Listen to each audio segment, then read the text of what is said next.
D'accord, donc je vois qu'il y a un bon nombre de participants. Donc, je vais commencer du coup. Donc, déjà, bonjour à tous. Donc, je suis Mathilde Pavageau-Mancheron et je suis ravie de vous accueillir en qualité d'animatrice du programme C2E à Vélo 2.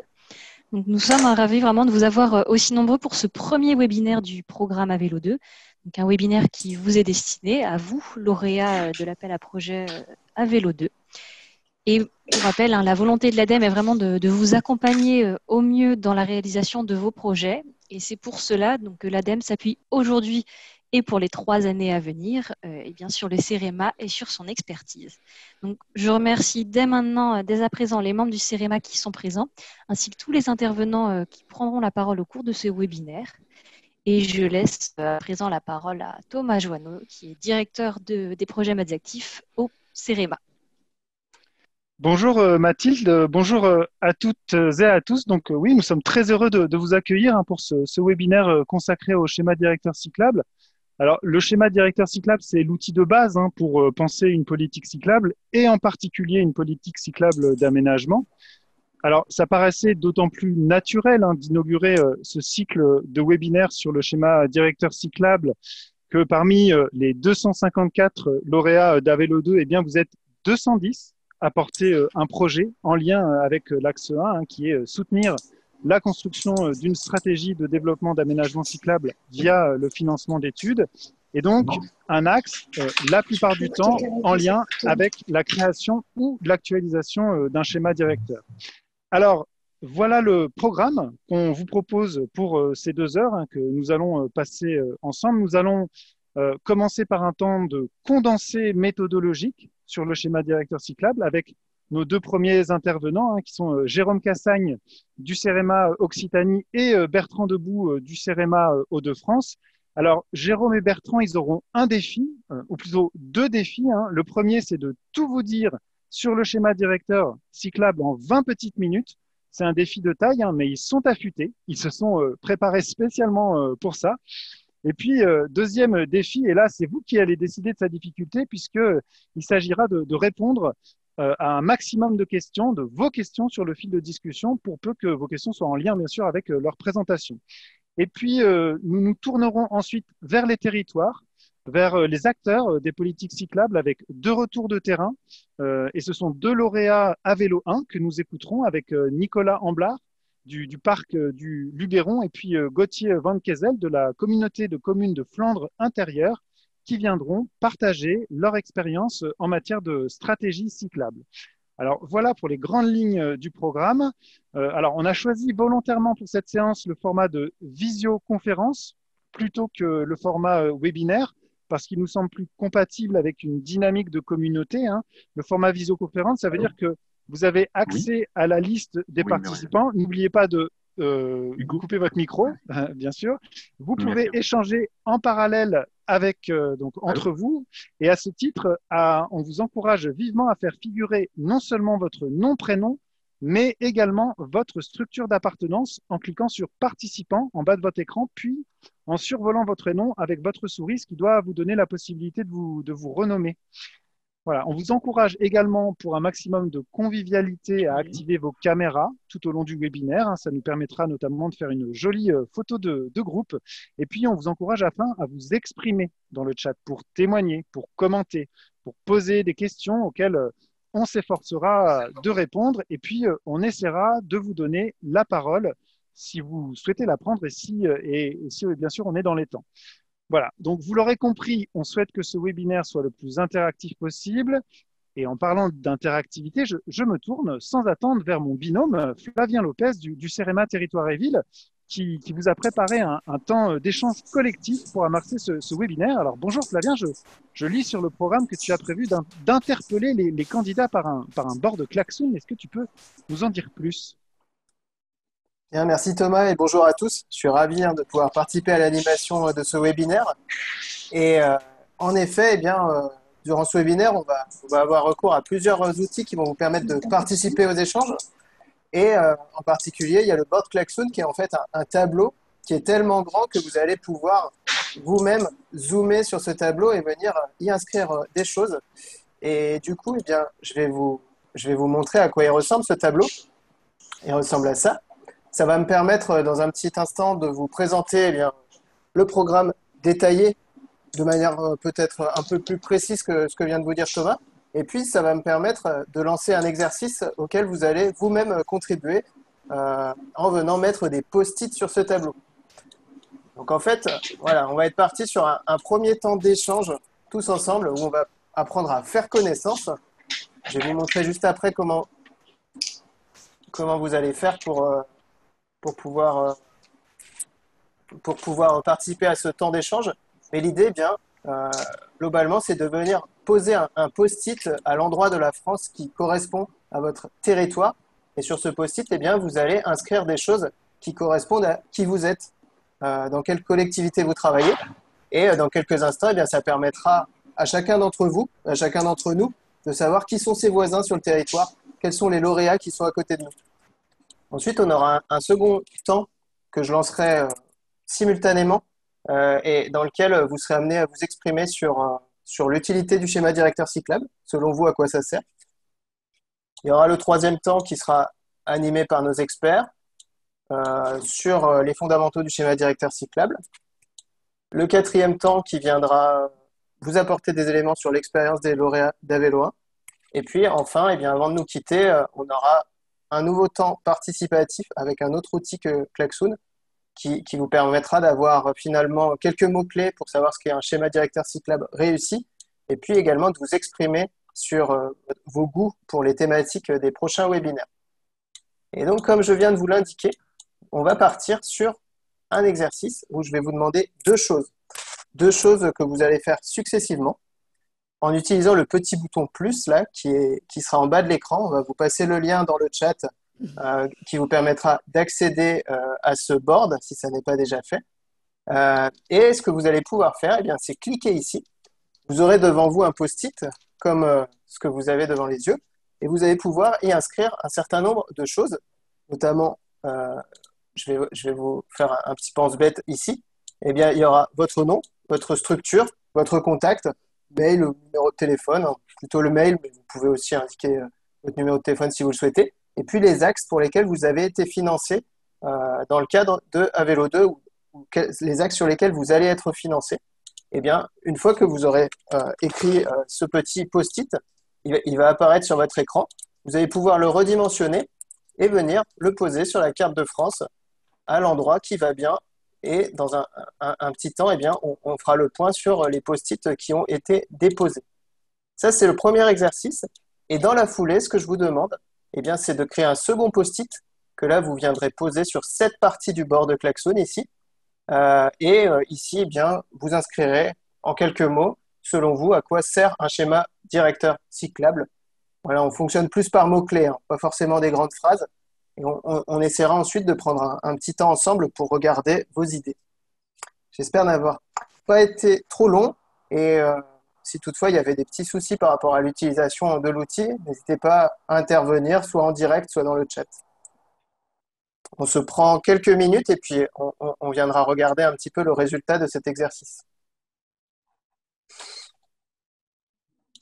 Donc là, on voit déjà des post-it apparaître hein, sur la carte de France. Oui, pour les participants, j'ai donc partagé le lien dans le chat. Hein. Il suffit de cliquer dessus. A priori, le lien est cliquable. Oui.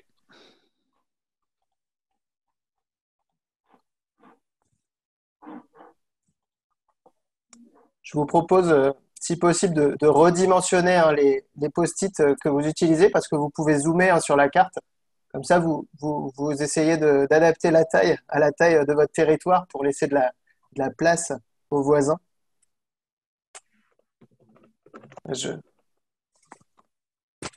On observe une petite densité de post-it au niveau de la région Auvergne-Rhône-Alpes pour l'instant.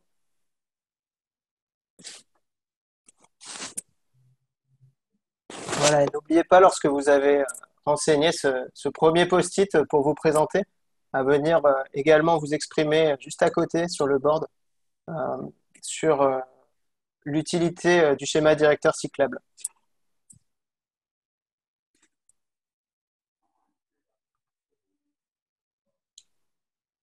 Voilà, donc on est en train de faire connaissance avec les lauréats. on avait mis des noms sur les collectivités lauréates. Et maintenant, on met des noms individuels sur ces collectivités et sur qui ils travaillent.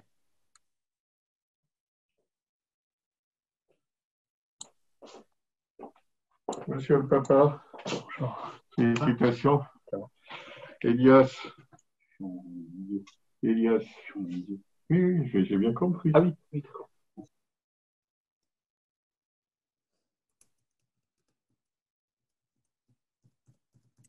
Très bien, donc une carte de France qui se remplit bien.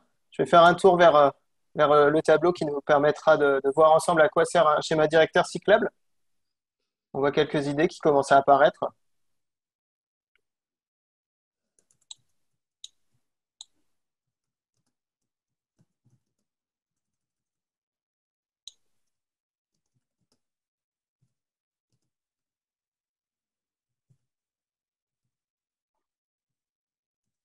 Voilà, si certains ont terminé l'exercice, vous pouvez aussi ajouter des commentaires Flavien, dans je le me dialogue. permets. Je Oui. crois que Madame Danesi, excusez-moi si j'écorche votre prénom, ne parvient pas à accéder au post-it. Alors, ça va être le petit plus qu'il y a en Oui, bas. tout à fait, c'est le bouton en bas de l'écran, au milieu, avec un plus. Il faut cliquer dessus, comme là. Et là, vous avez normalement Bonjour à tous. une fenêtre. Si vous m'entendez, Oui, non, j'ai bien vu le petit plus, mais je n'arrive pas à l'activer. Voilà. Et je pense que je Mais, ne suis pas la seule, visiblement.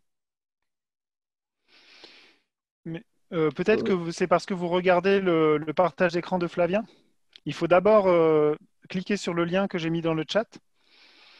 Ensuite, on vous invite à vous identifier avec un pseudo et ensuite, vous allez sur la partie active euh, du klaxoon, du board.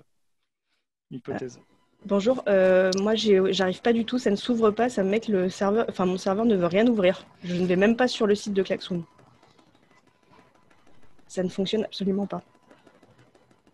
Dans ces cas-là, il y a une possibilité, c'est peut-être de changer de navigateur web. Il y en a qui tolèrent plus ou moins bien J'ai- Klaxoon. Et après, ça peut être j'ai- lié aussi au pare-feu de votre entreprise, malheureusement. Ah, c'est peut-être ça parce que j'ai essayé Internet Explorer et Firefox, il n'y a rien qui marche. Alors, du coup, on vous présente nos excuses pour cette incompatibilité. Ouais, je pense qu'on va quand même avoir un certain nombre de résultats qu'on va pouvoir analyser.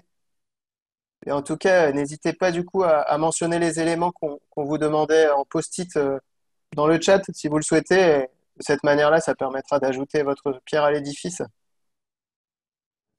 Bonjour, excusez-moi pour le coup, moi j'arrive pas à déplacer mon post-it. Qu'est-ce qu'il faudrait faire? Je Oui, sais pas si vous m'entendez.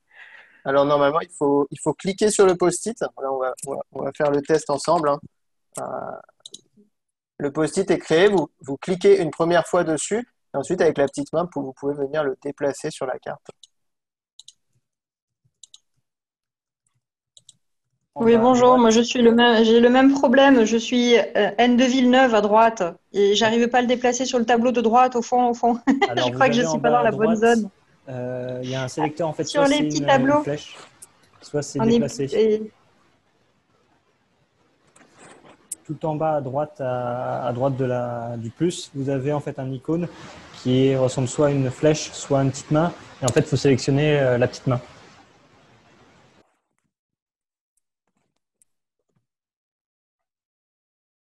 Bien, Thomas, toi qui es maître du temps, qu'est-ce que tu en penses? Est-ce qu'on essaie de faire un petit exercice de synthèse des contributions? Oui, on peut en même temps que la carte de France se remplit de manière assez homogène, c'est agréable à regarder, faire un tour du côté des contributions un peu qu'on peut commencer à répartir. Hein. Il y a plusieurs groupes. Hein. Il y a le mot, bien sûr, diagnostic qui revient. Il y a la notion de cohérence qu'on voit quand même émerger. Il y a la question de la formation, hein, qui donc est identifiée comme une des composantes du schéma directeur cyclable. Et puis aussi, bien sûr, le mot planifié, hein, bien sûr, qui est souvent qui est pas mal cité. Du coup, oui, oui, on voit aussi des livrables. Là, vous avez déjà en tête les livrables pour certains ici. On voit le fait d'accompagner les projets d'investissement, d'avoir un plan pluriannuel d'investissement, notamment pour les aménagements cyclables. Donc, on voit que certains d'entre vous ont déjà les idées assez précises et c'est assez agréable à constater aussi. On voit que la question du stationnement vélo n'est pas forcément occultée hein, sur certains post-it. La question des itinéraires. Donc, ce qu'on va essayer de faire, même si on ne fait pas la promesse de ranger notre chambre parfaitement, ou votre chambre, c'est d'essayer de les arranger un petit peu pendant le webinaire. Et si on y arrive, on rejettera un coup d'œil à votre travail en fin de webinaire. Et ce que je souhaitais vous indiquer également, eh bien, c'était que les uns et les autres, vous allez pouvoir venir zoomer sur cette carte et vous rendre compte de qui sont vos voisins. Par exemple, moi qui travaille à Lyon, eh bien, je vais pouvoir prendre connaissance des différentes collectivités qui sont autour de moi et notamment, on a Antoine, Édouard, Monsieur et Madame Dumont, Camille, Lucille, pour en citer que quelques-uns, qui sont présents. Et alors, en principe, l'idée, c'était aussi de pouvoir fournir votre contact, soit par mail, soit par téléphone. Tout le monde ne l'a pas forcément fait, mais vous pourrez venir corriger vos post-it. Mais l'idée, hein, c'est d'ores et déjà d'avoir connaissance du réseau et des alliés, entre guillemets, qu'on peut avoir sur les territoires voisins.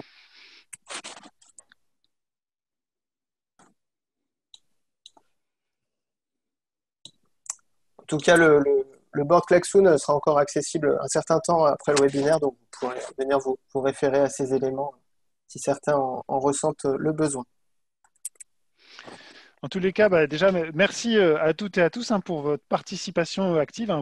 Vous continuez à alimenter et la carte et le cadre voilà, des questions de à quoi sert le schéma directeur cyclable. Eh bien, ça nous donne un bon point de départ hein, pour donner la parole à nos deux intervenants CEREMA, hein, donc Jérôme Cassagne et Bertrand Debout, qui vont tout vous dire sur le schéma directeur cyclable. Je leur laisse la parole. C'est à vous, Jérôme et Bertrand.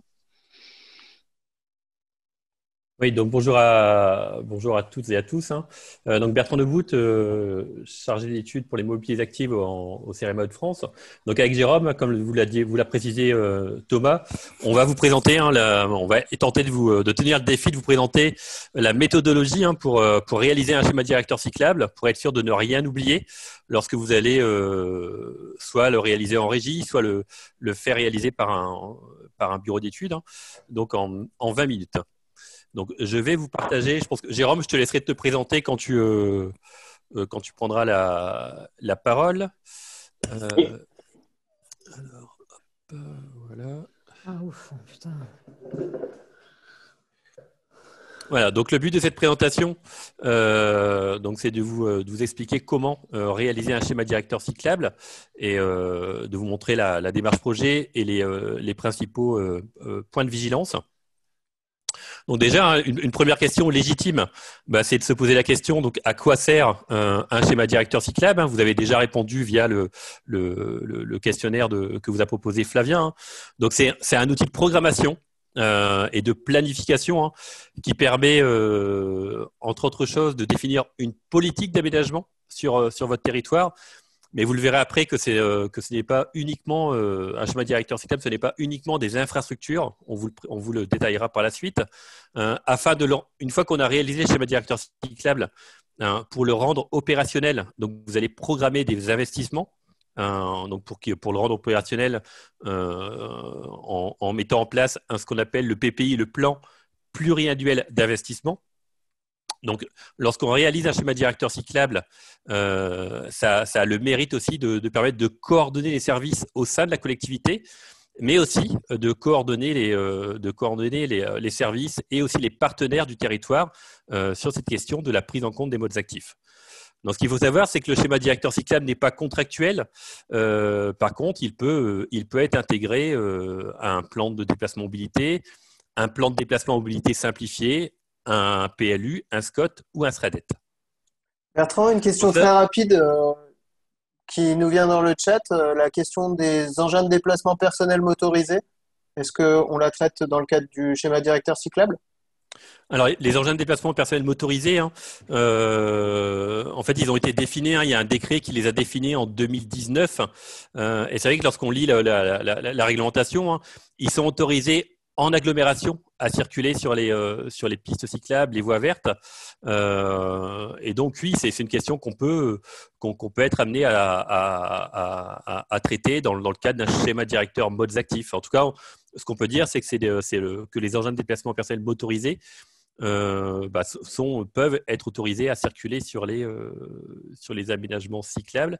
C'est issu d'un décret qui est paru en 2019.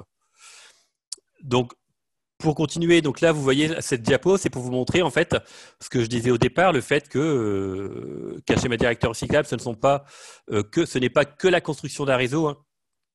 Ça permet de favoriser l'intermodalité, de parler de la question du stationnement de vélo, des services liés au vélo, hein, que ce soit la location de vélo, l'entretien, la réparation du vélo, tout ce qui est communication, animation, diffuser une culture vélo sur un territoire et avec les partenaires, notamment avec les élus, mais aussi la question d'évaluation du schéma directeur cyclable.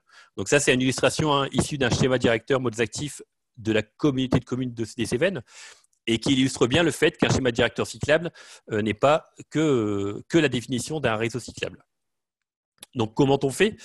Donc, on va commencer par, comme toute démarche projet, hein, de mettre en place une équipe, c'est-à-dire on aura un comité de pilotage qui va rassembler les élus, les différents services de la collectivité, hein, pas uniquement les services voirie, hein, les services urbanisme, les services liés au tourisme aussi, par exemple, les associations d'usagers qui existent sur le territoire, piétons, vélos, associations de commerçants aussi, par exemple, un comité de pilotage qui va permettre de valider les différentes étapes du schéma directeur cyclable, et un comité technique qui sera beaucoup plus restreint et qui va permettre de travailler concrètement sur le schéma directeur cyclable.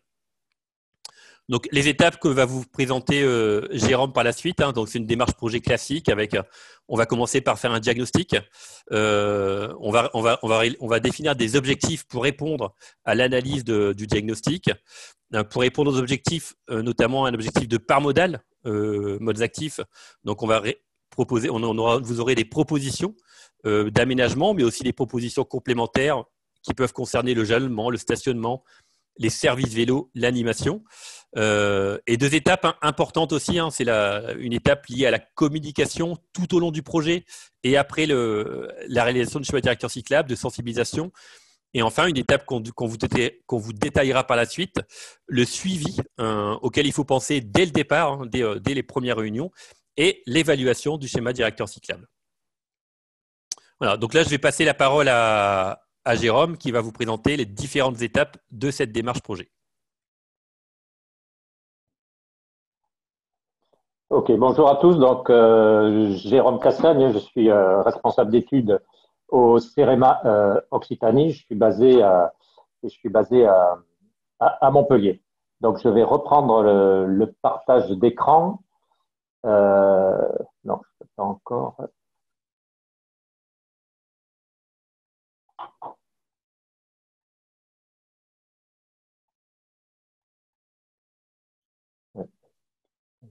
Voilà.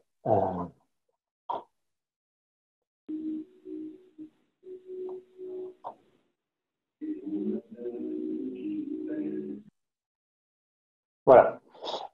Donc, merci Bertrand pour cette introduction et cette présentation des différentes étapes de ce schéma directeur cyclable. Donc, la première étape, et pas la moindre importante, c'est l'état des lieux et le diagnostic. Donc là, on va commencer peut-être par faire des enquêtes pour bien comprendre les cyclistes, les piétons et leurs pratiques.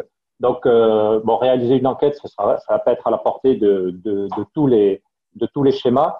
Donc, on peut faire gagner du temps en faisant ce qu'on appelle des enquêtes en ligne qui peuvent être montées plus facilement et avec des résultats assez rapides, sachant qu'il y a un biais parce que ça va être uniquement des cyclistes qui vont répondre. Voilà, il y a plusieurs façons d'enquêter. auprès des cyclistes. Et puis après, il y a bien sûr une série d'entretiens à faire auprès des personnes qui travaillent sur les territoires pour définir les enjeux cyclables. Donc, c'est tous les acteurs de déplacement et transport du territoire. Hein. Ça va des gestionnaires de voirie, bien sûr, aux AOM, aux associations d'usagers. Les associations d'usagers, important d'aller les contacter, c'est une source de savoir énorme. Ce sont les pratiquants et souvent, c'est des gens qui se réunissent, qui échangent, qui ont des sites où on trouve beaucoup d'informations. Et puis aussi, bien sûr, prendre contact avec les territoires voisins. Et ça, on le verra à plusieurs titres dans le déroulé du diagnostic. Donc là, je vais faire un focus sur trois points essentiels de ce diagnostic. On va pas, dans la méthode, parcourir tout le diagnostic et tous les points du diagnostic, mais je voulais faire ce focus sur 3 points essentiels. Le premier, c'est le recensement des aménagements cyclables existants. Donc ça, c'est important de faire ce recensement de façon exhaustive, d'aller repérer tous les aménagements cyclables. Donc voilà, il y a une démarche quantitative, mais surtout aussi qualitative. Il ne faut pas oublier de venir qualifier tous ces aménagements, voire dire ce qu'on en pense, regarder le côté réglementaire, conformité avec les recommandations, afin de pouvoir les réutiliser dans le futur schéma cyclable. Là, vous avez à l'écran une fiche segment. Voilà, et vous voyez dans la partie en bas à droite, conformité et qualité, on vient avec différents moyens, hein, ça peut être fait de différentes façons, on vient donner un avis qualitatif sur ces aménagements cyclables. Donc ça, c'est à l'échelle d'une métropole ou d'une grande ville. Donc c'est une phase qui est assez chronophage quand même. Hein. À l'échelle d'une commune, on peut faire des choses beaucoup plus simples. On va toujours cartographier. Ça, c'est important de cartographier pour situer l'aménagement, mais au niveau de la fiche de levée ou au niveau de cette fiche, être beaucoup plus simple dans la réalisation de la fiche avec une photo et puis venir qualifier, décrire l'aménagement en donnant des points de satisfaction ou non de cet aménagement. Dans cette phase de recueil des aménagements, de recensement des aménagements existants, il ne faut pas oublier d'aller voir ce qui se passe dans les territoires voisins. Donc là, on a la limite, sur la carte, vous voyez la limite du territoire. Et au-delà, il faut aller regarder les projets et les aménagements existants afin d'avoir un schéma cohérent et connecté, bien sûr. Et puis aussi, ne pas oublier d'aller chercher les schémas cyclables en cours ou en projet, donc approuvés ou non, ou en projet, des territoires voisins, mais aussi des territoires qui sont à une échelle supra ou infra par rapport au territoire sur lequel on va être amené à travailler. Deuxième focus que je voulais faire sur un point important, c'est le recensement des pôles générateurs, parce que c'est à partir de là qu'on va construire le linéaire d'aménagement cyclable. Le but du schéma cyclable, c'est de planifier les futures liaisons entre des pôles générateurs majeurs. Donc, il faut, pareil, les cartographier, les identifier. Donc, si c'est une petite échelle, on peut faire ça avec du repérage de terrain. À grande échelle, il faudra utiliser d'autres outils tels que le SIG. Et on va venir les catégoriser. Donc là, vous avez un exemple de catégorisation. Ce n'est pas une obligation, il n'y a pas de règle. C'est en fonction du territoire, vous allez catégoriser différemment. On prend souvent les commerces, les établissements scolaires, les services, tout ce qui a à voir avec la culture ou le sport. Voilà, il n'y a pas de règle, mais c'est important de les catégoriser. Jérôme, je vais te relayer 2 questions du chat sur cette question du diagnostic, notamment des aménagements cyclables, mais comme tu le montres aussi des pôles générateurs, évidemment. Plutôt sur les aménagements cyclables, tu as montré des fiches qui permettaient, avec un modèle un peu détaillé, de diagnostiquer les aménagements. Est-ce qu'il y a des modèles spécifiques sur ces aspects-là? Où est-ce que les gens peuvent trouver des exemples de ce type de fiches? Et puis, deuxième question, sur le recensement aussi, est-ce qu'il est envisageable ou non eh bien, d'utiliser uniquement une base OpenStreetMap alimentée par GeoVélo, notamment les territoires peu denses, il y a des forts amalgames sur les typologies d'aménagement et c'est vrai que eh ben, ces bases OSM, parfois, elles sont pas forcément bien renseignées. Donc, est-ce que tu as des éléments sur ces deux questions? Alors, sur la fiche pour faire le recueil le recensement, moi, j'ai pas je me crée mes modèles en fonction des outils qu'il existe au moment où on fait ça. Ce que je peux conseiller, c'est quand même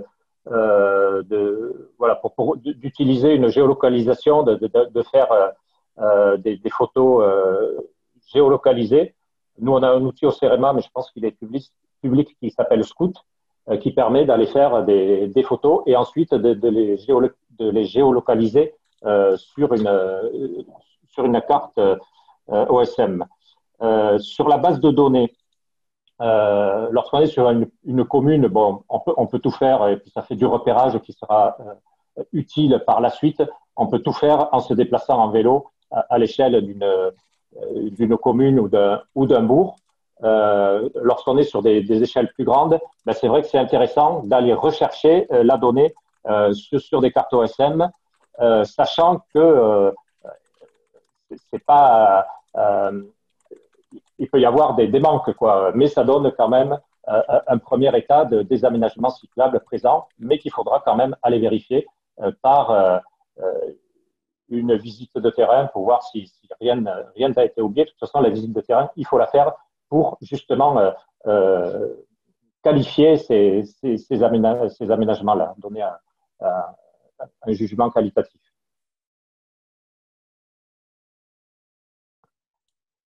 Donc après les pôles générateurs, le troisième point sur lequel je voulais faire un focus, c'est le recensement des coupures. Donc il y a deux grandes familles de coupures, les coupures linéaires et les coupures surfaciques.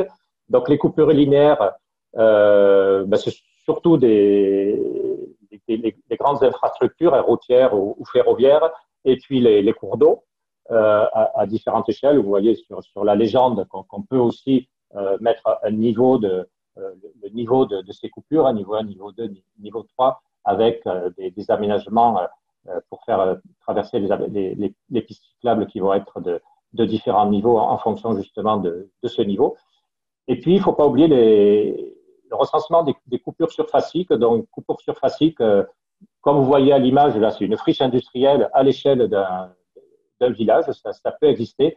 Et puis, sur les grandes villes, par exemple, des coupures surfaciques, ça peut être les centres hospitaliers, parce qu'ils ferment souvent la nuit, enfin, on ne peut pas les traverser facilement si on n'est pas à destination de ce centre hospitalier, ou aussi malheureusement les universités. C'est pareil, on va à destination d'université, on peut y rentrer, mais pour la traverser. Donc, c'est des exemples, ce sont juste des exemples de coupures. Ensuite, on va aller sur le recensement du stationnement vélo. Donc là, c'est un recensement qui est assez simple. On peut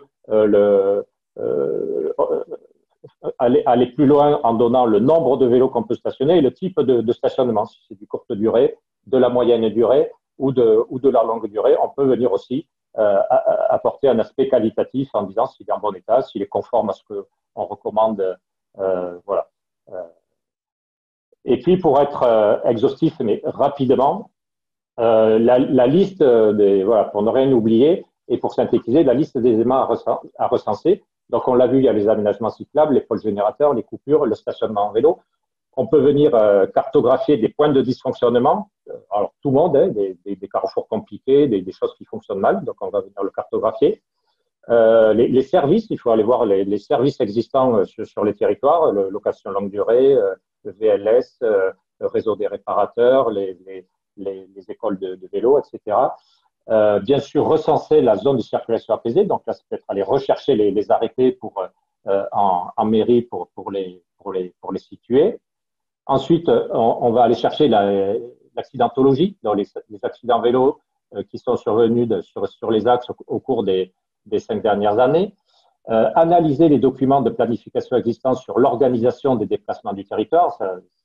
C'est absolument normal d'aller rechercher ces documents-là, qui sont le SCOT, les plans de mobilité, etc., un plan de mobilité simplifié, des données de trafic vont nous être utiles, la hiérarchisation du réseau, si elle existe, on verra qu'on va en avoir besoin, des données de vitesse. Ensuite, on prend connaissance de l'organisation des réseaux de transport en commun. On va identifier aussi les projets d'infrastructure et d'urbanisme pour voir si ça peut, voilà, s'il y a des projets à venir, et bien sûr, ça va impacter notre schéma vélo. Et puis, on va réaliser ou prendre des comptages existants. Voilà, c'est des données qui ne sont pas obligatoires, mais on est aujourd'hui dans une période où voilà, on est en montée en puissance sur les déplacements à vélo. Donc, il y a sur certaines collectivités, on a déjà des compteurs et ce n'est pas inintéressant, bien sûr, s'ils existent, d'aller prendre cette donnée. Et ensuite, on passe à l'étape 2. Une fois qu'on a fait ce diagnostic, et je répète, le diagnostic, c'est un élément vraiment important. On va définir les grandes options du schéma, donc un réseau cyclable continu et hiérarchisé.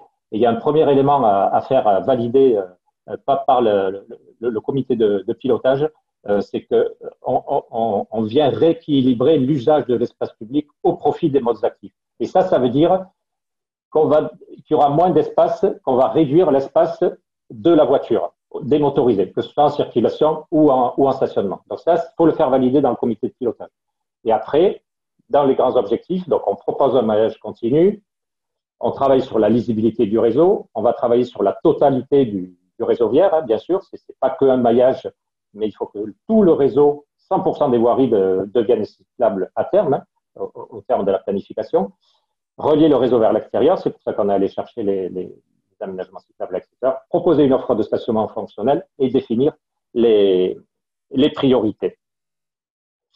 Ensuite, on hiérarchise le réseau. Donc souvent, quelle que soit à peu près l'échelle de la collectivité, du territoire, on va avoir 3 catégories, les voies artérielles, les voies de distribution et les voies de desserte, qu'on fait valider par le comité de pilotage. On utilise cette hiérarchisation du réseau pour planifier la zone de circulation apaisée. Donc, toutes les voies de desserte vont passer en zone de circulation apaisée. Et puis, vous voyez, dans l'étape 3, on vient hiérarchiser aussi cette zone de circulation apaisée. On vient affiner un peu la donnée entre zone 30, zone de rencontre et aire piétonne. Voilà. Donc, et on passe ensuite à l'étape 3. Une fois qu'on a défini ces grandes orientations, qui sont les propositions de schéma. Donc, l'équipe projet présente le réseau cyclable et ses variantes. On peut avoir des scénarios. Donc, l'objectif, c'est de mettre en cohérence les résultats du diagnostic, les objectifs et les contraintes de terrain.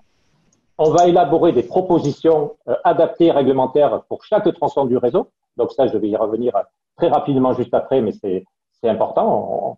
On vient faire des propositions d'aménagement parce que l'objectif, comme ça a été dit aussi, et vous l'avez mis dans le board, c'est de faire un plan pluriannuel d'investissement. Donc, il faut estimer et programmer. Donc, c'est ces 3 étapes, proposition d'aménagement, estimer, programmer les travaux. Ça va permettre de faire ce fameux PPI qui est en fait ce qu'on attend d'un schéma cyclable, entre autres, hein, mais c'est quand même aussi une des finalités du schéma cyclable, c'est d'avoir ce PPI, mais Bertrand y reviendra. Voilà, donc après des exemples, hein, donc là on a un schéma cyclable sur une commune de 7000 habitants environ. Vous avez en médaillon le réseau cyclable le réseau viaire hiérarchisé, et on voit une étrange correspondance entre le schéma cyclable dans les traits verts et les axes de distribution et les axes principaux de la hiérarchisation. Et on voit bien que tout le réseau de desserte, il va passer en zone 30. Les propositions d'aménagement cyclable dédié vont se faire sur le réseau où on continue à rouler à 50 km/h schématiquement. C'est une description très rapide, mais c'est l'esprit. Et Jérôme, au niveau d'une... Je me permets de t'interrompre, il y a beaucoup de réactions dans le chat, et notamment des novices qui trouvent que c'est passionnant, mais que ça va un petit peu vite. Alors, je ralentis un peu. Je sais que votre défi est de taille. Euh, C'est vrai, voilà, parce que c'est Thomas, hein, il nous a mis les 20 minutes. On veut absolument le finir en 20 minutes. quelques questions sur lesquelles Ouais. peut-être on fera des réponses rapides, mais en termes d'accidentologie, sur quelles données tu te bases lorsque tu réalises le diagnostic d'un schéma directeur cyclable? Bah, c'est les données d'accidentologie des forces de l'ordre, hein, qu'on va retrouver dans les DDT, hein, qui tiennent ce fichier. Après, si, voilà, je pense que c'est à peu près la seule donnée qui n'est pas exhaustive parce qu'il y a plein d'accidents vélo qui ne donnent pas lieu à un procès verbal. Mais c'est la seule donnée vraiment fiable qu'on peut avoir. Euh, d'autres questions hein, que je te relais. Est-ce que tu as une idée à donner du délai d'une étude de schéma directeur cyclable? Même si on sait que, comme tu es en train de le montrer, en fonction de la zone considérée, ça peut être très variable. Alors, il ne faut pas hésiter, moi je dis toujours ça, à prendre le temps de faire le diagnostic parce que souvent c'est un bureau d'études extérieur au territoire, il faut qu'il s'approprie le fonctionnement du territoire et puis il y a le travail aussi de concertation avec les techniciens et les élus et il faut que ça mature, et il faut concerter, il faut valider. Voilà, c'est un an minimum, enfin 9 mois, un an pour un voilà, pas ce qu'on voit à l'écran, mais la photo précédente où c'était voilà, une commune de 7000. Là, je suis en train d'en faire un sur une communauté de communes un peu plus grande. Voilà, on est à un an minimum, si c'est le bon délai, quoi. Aller plus vite, on risque de brûler des étapes. Et peut-être une dernière question, et il y en a d'autres pour lesquelles on pourra répondre dans le chat. Euh, Est-ce que tu as une idée du nombre de copiles et de cotecs auxquels on aboutit avec les durées que tu viens de nous fournir? Alors, on peut faire un cotec et un copil par phase. Donc, on avait sauf peut-être les étapes, hein, on avait appelé ça des étapes, sauf peut-être l'étape suivi et évaluation, quoique, mais au moins sur diagnostic, orientation, proposition d'aménagement, c'est ces 3 premières phases, c'est minimum un copil, un cotec et un copil sur ces 3 phases. Merci Jérôme. Et peut-être pour terminer, question express, quand tu parlais d'un an, tu inclus le diagnostic? Oui, oui, bien sûr, oui, oui, oui, oui. Et le diagnostic, ça peut être 6 mois, quoi. C'est vraiment, faut pas se dire, même si voilà, si la collectivité a des objectifs, des enjeux de date, il faut pas se dire qu'on va faire un diagnostic comme ça rapidement. Il y a beaucoup d'éléments à aller rechercher. Et oui, oui, c'est inclus en incluant le diagnostic, bien sûr. Merci Jérôme. Je te relaisse la main du coup. Voilà, mais moi j'en ai presque terminé. Voilà, c'était juste la. Donc, oui, il manquait un commentaire sur cette diapo. Donc là, on est à l'échelle d'une métropole. Et là, on va à cette échelle-là. On peut le faire aussi à une échelle communale, bien sûr, mais a fortiori sur ces échelles-là, on va hiérarchiser le réseau cyclable, les itinéraires cyclables. Là, on a deux niveaux. Souvent, c'est 3 niveaux. C'est juste qu'ils ne l'ont pas illustré sur cette carte, mais il y a bien 3 niveaux sur ce réseau cyclable de la métropole de Montpellier, avec un réseau magistral qui est notre CHNS, ou le REV, réseau express vélo, le réseau principal, qu'ils appellent le réseau de liaison, et après, il y a un réseau de desserte. Et puis, voilà, ce qui est important aussi, et je l'avais dit dans deux diapos avant, là, c'est qu'on va faire des propositions d'aménagement qui peuvent aller sur des petits profils en travers sommaires. Et ça veut dire que sur chaque section du réseau qu'on est en train de planifier, donc sur chaque section homogène, on va vérifier la faisabilité en faisant des propositions d'aménagement avec les outils classiques de type piste, bande, mixité bus-vélo, double sens cyclable, bien sûr, des voies vertes, et bien sûr en intégrant la zone de circulation apaisée et en ayant aussi des actions sur le plan de circulation. On peut venir faire des propositions d'inversion de sens, de suppression de sens, de suppression de circulation sur une rue de desserte. Voilà, on peut venir aussi travailler sur le plan de circulation. Voilà, donc je vais passer pour terminer la parole à Bertrand. Et puis, je pense qu'on reviendra après s'il y a quelques questions supplémentaires, à moins qu'il y en ait encore là, le temps que Bertrand charge la suite. On va garder d'éventuelles questions pour la fin, et s'il y en a auxquelles il n'y aura pas de réponse, vous pourrez aussi réagir dans le chat, Jérôme et Bertrand. Oui. Voilà, donc là, comme le disait Jérôme, donc qui a présenté les propositions d'aménagement, hein, mais comme on le disait en introduction, le schéma directeur cyclable permet la réalisation d'un réseau cyclable, donc des infrastructures cyclables, mais pas que. Donc c'est vrai que il permet aussi de planifier le stationnement à l'aide de cartographie, hein, pour cartographier les emplacements, préciser pourquoi pas le type, le nombre. Stationnement vélo, mais aussi avoir une réflexion sur le stationnement des véhicules motorisés, notamment pour Jérôme vous l'a précisé, hein, on peut dans certains territoires il faudra certainement passer par la limitation de la place de la voiture, hein, donc il faut forcément aussi avoir une politique globale de la mobilité et donc aussi travailler sur le stationnement motorisé. La question du jalonnement des itinéraires, des modes actifs, hein. Vous avez un exemple de penser on crée des aménagements cyclables, mais il faut aussi pour les faire connaître, à penser au jalonnement. Organiser l'intermodalité.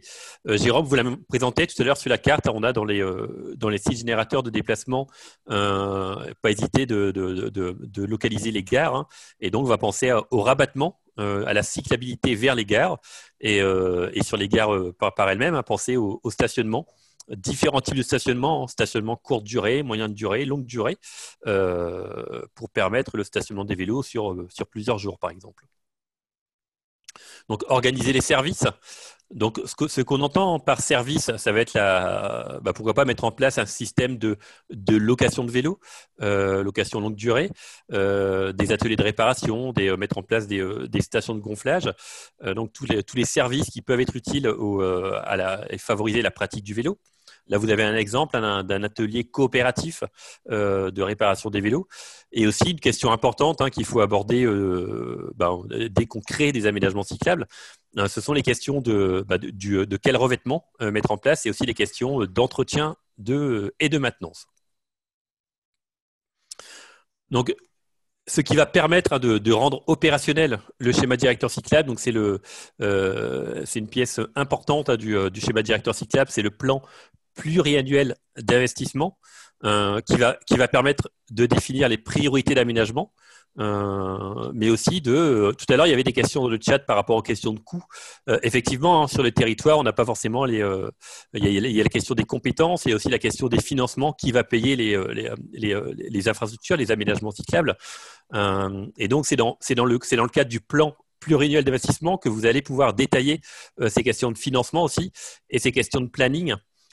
Donc là, comme vous pouvez le voir, ou pas d'ailleurs, mais vous aurez, hein, lorsque vous aurez le support, vous pourrez agrandir cette image-là. Mais c'était pour vous montrer en fait un exemple de plan pluriannuel d'investissement, hein, où la colonne de gauche, la collectivité a défini des priorités pour les différents tronçons à aménager. Et en fait, les 3 colonnes de suite, c'est la partie financement, avec pour savoir qui finance. En fait, là, il y a une partie qui va être financée par l'établissement, par le PCI, une partie qui va être financée par les communes, et après, il existe aussi des autres partenaires, ressources pouvant être sollicités pour les financements vélo, hein. Donc que ce soit la région, que ce soit les conseils départementaux, enfin voilà, il y a d'autres financements possibles pour le vélo. Et enfin, le plan pluriannuel d'investissement, ça permet aussi d'avoir un planning, d'avoir un planning pour la réalisation des différents aménagements du schéma directeur cyclable. Et donc, c'est ce qui permet de rendre opérationnel, de mettre en action ce schéma. Donc, l'étape 4, c'est tout ce qui concerne la communication. Alors, la communication tout au long de l'étude, hein, la communication liée aux modes actifs vers les collectivités, ne pas hésiter à s'appuyer pour des actions de communication sur des associations d'usagers qui peuvent exister sur les territoires, organiser des réunions publiques pour présenter la démarche du schéma directeur cyclable. Il y a des collectivités qui ont réalisé des documents de communication, comment circuler en vélo en ville, les bienfaits, les avantages du vélo par exemple. C'est des documents qui existent via les associations nationales, la FUB, le Club des villes et territoires cyclables, Vélo et territoires, qui ont ce type de documents dont vous pouvez très bien vous utiliser. Et donc, ce qui va être aussi important, c'est de sensibiliser par l'exemple, notamment faire parcourir un élu à vélo, par exemple, le territoire. Et enfin, l'étape 5, qu'il faut prévoir dès le début de la mise en œuvre du schéma directeur cyclable, c'est prévoir un groupe de suivi afin de suivre et d'évaluer le schéma directeur cyclable, ce qui permet de s'assurer de la mise en œuvre de ce schéma directeur cyclable et d'évaluer les aménagements cyclables, de voir si les objectifs qu'on s'est donnés, notamment par modal, si on a réalisé des comptages par exemple, on peut très bien réaliser des comptages 4-5 ans après pour voir l'évolution. Et donc, ce qui est important, c'est de mettre en place des indicateurs, de les définir au moment, dès le début de la mise en place d'un schéma directeur cyclable. Et là, on vous a illustré par le guide qu'on a sorti en sortie de confinement, la mise en place d'aménagements cyclables provisoires, où on a détaillé une méthodologie pour évaluer. Donc là, c'est juste pour vous donner des idées d'ordre de coût. On le répète, un schéma directeur cyclable peut se faire peu importe l'échelle. Il y avait des questions dans le chat par rapport à cette question-là, que ce soit une échelle communale, intercommunale, métropolitaine. La méthodologie reste la même. Bien entendu, le coût varie, comme vous pouvez le voir. Dans le cadre d'Avélo 1, on a eu des schémas directeurs cyclables sur des périmètres de PETR qui regroupaient 4 intercommunalités jusqu'à 160 communes. Donc voilà, peu importe la taille, enfin le périmètre du territoire, on peut réaliser un schéma directeur cyclable. Voilà. Pour finir, quelques points de vigilance. Ne pas hésiter à qualifier les aménagements existants. Donc un schéma directeur, ce n'est pas uniquement des infras. Pensez à la question des services, du stationnement, du jalonnement, de la communication, des animations. Aussi, bien avoir en tête que le fait de développer, si vous voulez développer la part modale des modes actifs, il va falloir forcément passer par un rééquilibrage modal en limitant l'usage de la voiture individuelle. L'importance, comme dans toute démarche projet, du travail de concertation, de consultation. Et enfin, ne pas omettre de traiter la question des zones de circulation apaisée qui existent sur le territoire. Voilà, ça, je ne vais pas vous le détailler, mais lorsque vous aurez le support, avec Jérôme, on vous a mis en lien les différents liens vers nos fiches et guides de recommandations, dont le dernier en date, Rendre sa voirie cyclable, qui est sorti en mai 2021. Des liens vers les différentes évaluations d'aménagement cyclable qu'on a pu faire, des vidéos à titre à objectif pédagogique aussi, sur le passage cycliste au feu, le double sens cyclable. Et enfin, des articles, le dernier en date étant comment concevoir sa vélorue. Voilà, donc ça, j'en dis pas plus, mais voilà, ça vous permet d'avoir les ressources du CEREMA sur cette question notamment du vélo. Merci beaucoup Bertrand, merci à Bertrand et à Jérôme, ils ont tenu le délai, ils ont tenu le défi. Félicitations. Sur les ressources, bien sûr, il convient d'ajouter aussi les publications de l'ADEME. J'en ai mis une dans le chat sur la culture vélo, mais il y a également un document, on va dire un document maître, un document global sur le développement de stratégie vélo. J'imagine que vous les connaissez déjà. Je pense qu'ils avaient dû être déjà partagés lors des webinaires de présentation d'Avélo 2, mais ils donnent aussi des billes sur la question de la stratégie vélo d'aménagement. Eh bien, merci en tous les cas. Merci aussi à à vous, hein, vous êtes 149, toujours présents. Vous avez posé énormément de questions dans le chat. On a essayé d'en répondre à une partie, pas toutes, mais on conserve précieusement le chat et puis on essaiera de voir comment on peut répondre aux questions qui n'auront pas eu de réponse tout de suite. Nous glissons doucement vers notre deuxième heure, hein, après avoir regarder les aspects donc, méthodologiques du schéma directeur cyclable, je vous propose maintenant de donner la parole à deux acteurs des territoires, deux lauréats du programme Avélo 1 qui vont nous présenter leurs expériences en termes de stratégie d'aménagement. Et donc j'invite Nicolas Amblard du parc du Luberon à ouvrir son micro. Bonjour Nicolas. Bonjour Thomas, bonjour à tout le monde. Alors, je vais partager mon écran directement.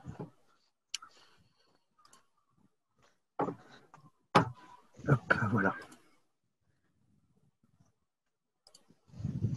C'est bon pour vous, vous voyez la présentation? C'est tout bon Nicolas. Ok, super. Eh bien, c'est parti. Je vais prendre ça au cas où. Voilà. Alors, voilà, bonjour à tout le monde. Donc, je vais vous faire le retour d'expérience du Parc naturel régional du Luberon, qui a donc été lauréat du premier programme à vélo. Donc, déjà, avant toute chose, un petit point de situation. Donc, le parc se situe ici en région Provence-Alpes-Côte d'Azur, voilà, au nord de Marseille et Aix-en-Provence. Le parc en lui-même est assez vaste puisqu'il est composé de 77 communes. On a 6 intercommunalités, 4 comme de comités d'agglo. La métropole qui a un petit orteil sur le territoire du parc puisqu'il y a une de ces communes qui est Pertuis en l'occurrence, qui fait également partie du PNR. Voilà, vous remarquez ici qu'on est un parc naturel régional, donc un territoire peu dense en termes des définitions, mais cependant, on reste quand même plutôt habité, puisque aujourd'hui, on est à plus de 180 000 habitants, et on a notamment 3 communes d'environ 20 000 habitants, et une donc, qui se situe, pour information, ici, là, Cavaillon, Pertuis, Manosque. À Apt, on a 12 000 habitants à peu près. Et donc, ça aura son importance pour notre projet. Donc, on a décidé de se lancer dans la réponse à l'appel à projet Vélo et Territoire, donc, qui a donné le programme à Vélo 1 en fin 2018. Et ça venait donc déjà à l'époque de réflexions qui étaient menées sur le territoire autour de la mobilité. On a eu un premier programme qui a été financé aussi par l'ADEME à l'époque de conseils en mobilité auprès d'intercommunalités à partir de fin 2017, début 2018. Et pendant ce temps-là, cet appel à projet Vélo et Territoire qui est intervenu entre septembre et décembre 2018 a représenté une belle opportunité puisque voilà, c'est un sujet qui commençait à être émergent. Et donc, c'était aussi pour nous l'occasion de confirmer tout le travail qu'on était en train de faire autour de la mobilité et de se saisir de la question du vélo, qui était déjà un peu présente, mais pas vraiment sous l'angle utilitaire, comme on le verra juste après. Et donc, dans ce contexte-là, le rôle du parc, c'était avant tout d'être un rôle moteur, un peu innovant aussi, et d'entraîner dans son sillage les collectivités qui le composent. Et voilà, vous voyez donc là ici le calendrier complet de notre projet, qu'on a donc intitulé, je ne l'ai pas dit, Luberon Labo Vélo. Vous l'avez déjà vu plusieurs fois sur la présentation depuis le début.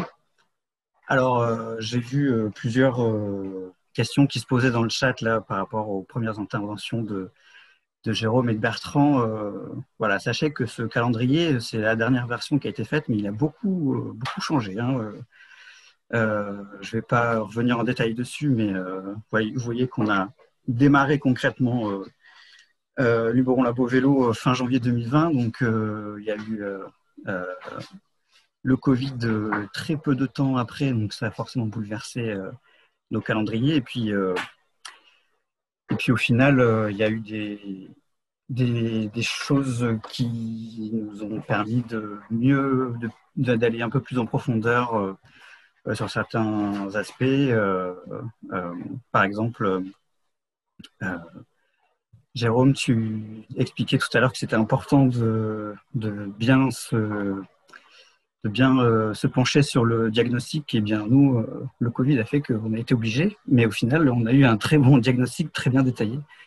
Voilà, en fait, le diag, on avait prévu de le faire entre fin janvier 2020 et mai 2020 initialement. Et au final, on a eu un rendu du diagnostic que fin septembre 2020. Donc ça nous a permis, voilà, justement, d'avoir quelque chose de beaucoup plus détaillé, beaucoup plus complet que ce qu'on aurait pu avoir si on avait respecté ce calendrier initial. Et alors, là, je vais en dire 2 mots maintenant, puisque ça apparaît sur la diapo. À propos de la question de la concertation, de la concertation, de l'intervention des différents acteurs du territoire. On savait dès le début qu'on allait avoir du mal à le faire, et donc on a pris le pari de beaucoup relayer le baromètre des villes cyclables, dont la 2e édition avait eu lieu fin 2019. Et ça nous a permis d'avoir déjà une base de données assez importante et en tout cas assez intéressante, malgré les biais que ça peut présenter, mais dont on était conscient. Et j'en parle maintenant parce qu'il y a donc la 3e édition qui est en cours en ce moment, qui se termine très bientôt. Par contre, se termine le 30 novembre. Donc, vous n'aurez peut-être pas le temps, vous, de la relayer sur vos territoires, mais s'il y a des données qui sont exploitables chez vous, je vous invite à vraiment vous pencher là-dessus et à récupérer toutes les analyses qui pourront être faites pour votre étude, puisque nous, ça nous a été aussi bien utile, notamment pour le diagnostic de notre schéma directeur. Alors, comment on avait construit tout ça à l'époque? Donc, comme je le disais tout à l'heure, nous, on est un parc naturel régional, on n'a donc aucune compétence en matière de mobilité. Par contre, on a le droit, entre guillemets, de faire une étude et de motiver un petit peu les troupes autour de la question du vélo. Donc, c'est ce qu'on a essayé de faire. Cette idée d'engager les collectivités et de créer un partenariat. Donc ça, dès le départ, dès la réponse en fait à l'appel à projet, avant même de savoir si on serait retenu ou pas, on a monté ça. Donc, je disais en tout début d'intervention que on avait déjà commencé à travailler avec certaines intercommunalités autour de projets mobilité.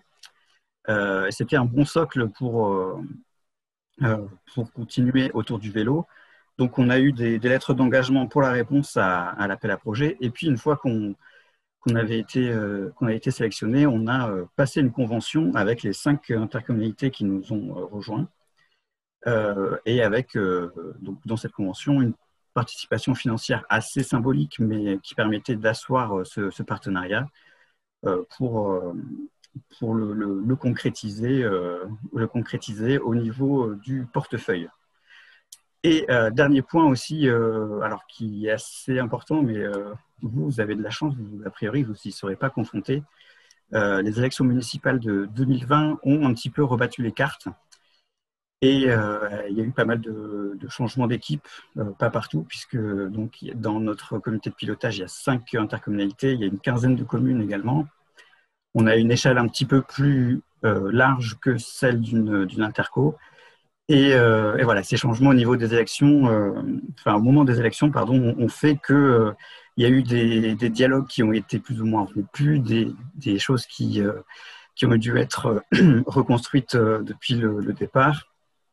Et c'est quelque chose auquel on n'avait pas forcément pensé au moment de déposer notre dossier de candidature. Et donc, sur notre schéma directeur, plus précisément, la méthodologie qu'on a adoptée, c'est la suivante. Donc, faire un gros diagnostic pour que chacun des 5 bassins de vie sur lesquels on intervient ait le même niveau de connaissance sur les aménagements cyclables, sur les stationnements vélo, voilà, sur tout ce qui existe au niveau du vélo chez elle.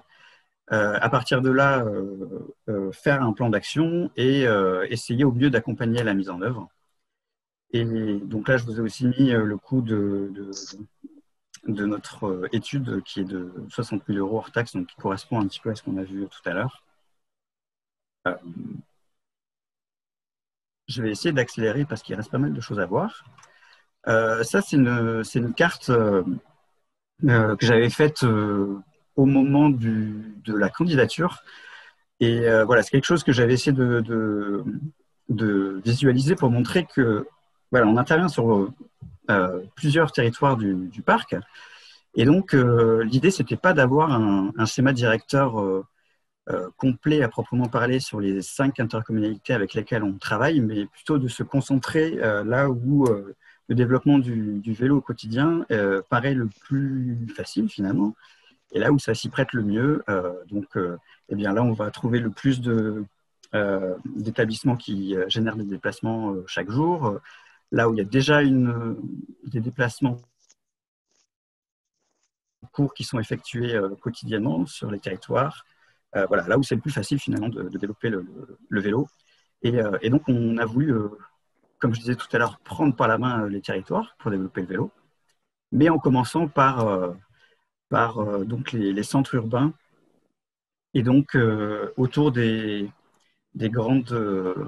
plus importantes villes du territoire, des plus peuplées et qui polarisent pas mal de déplacements chaque jour. Ce qu'on peut voir sur cette carte, là, c'est juste la carte de population. Donc, pour vous montrer que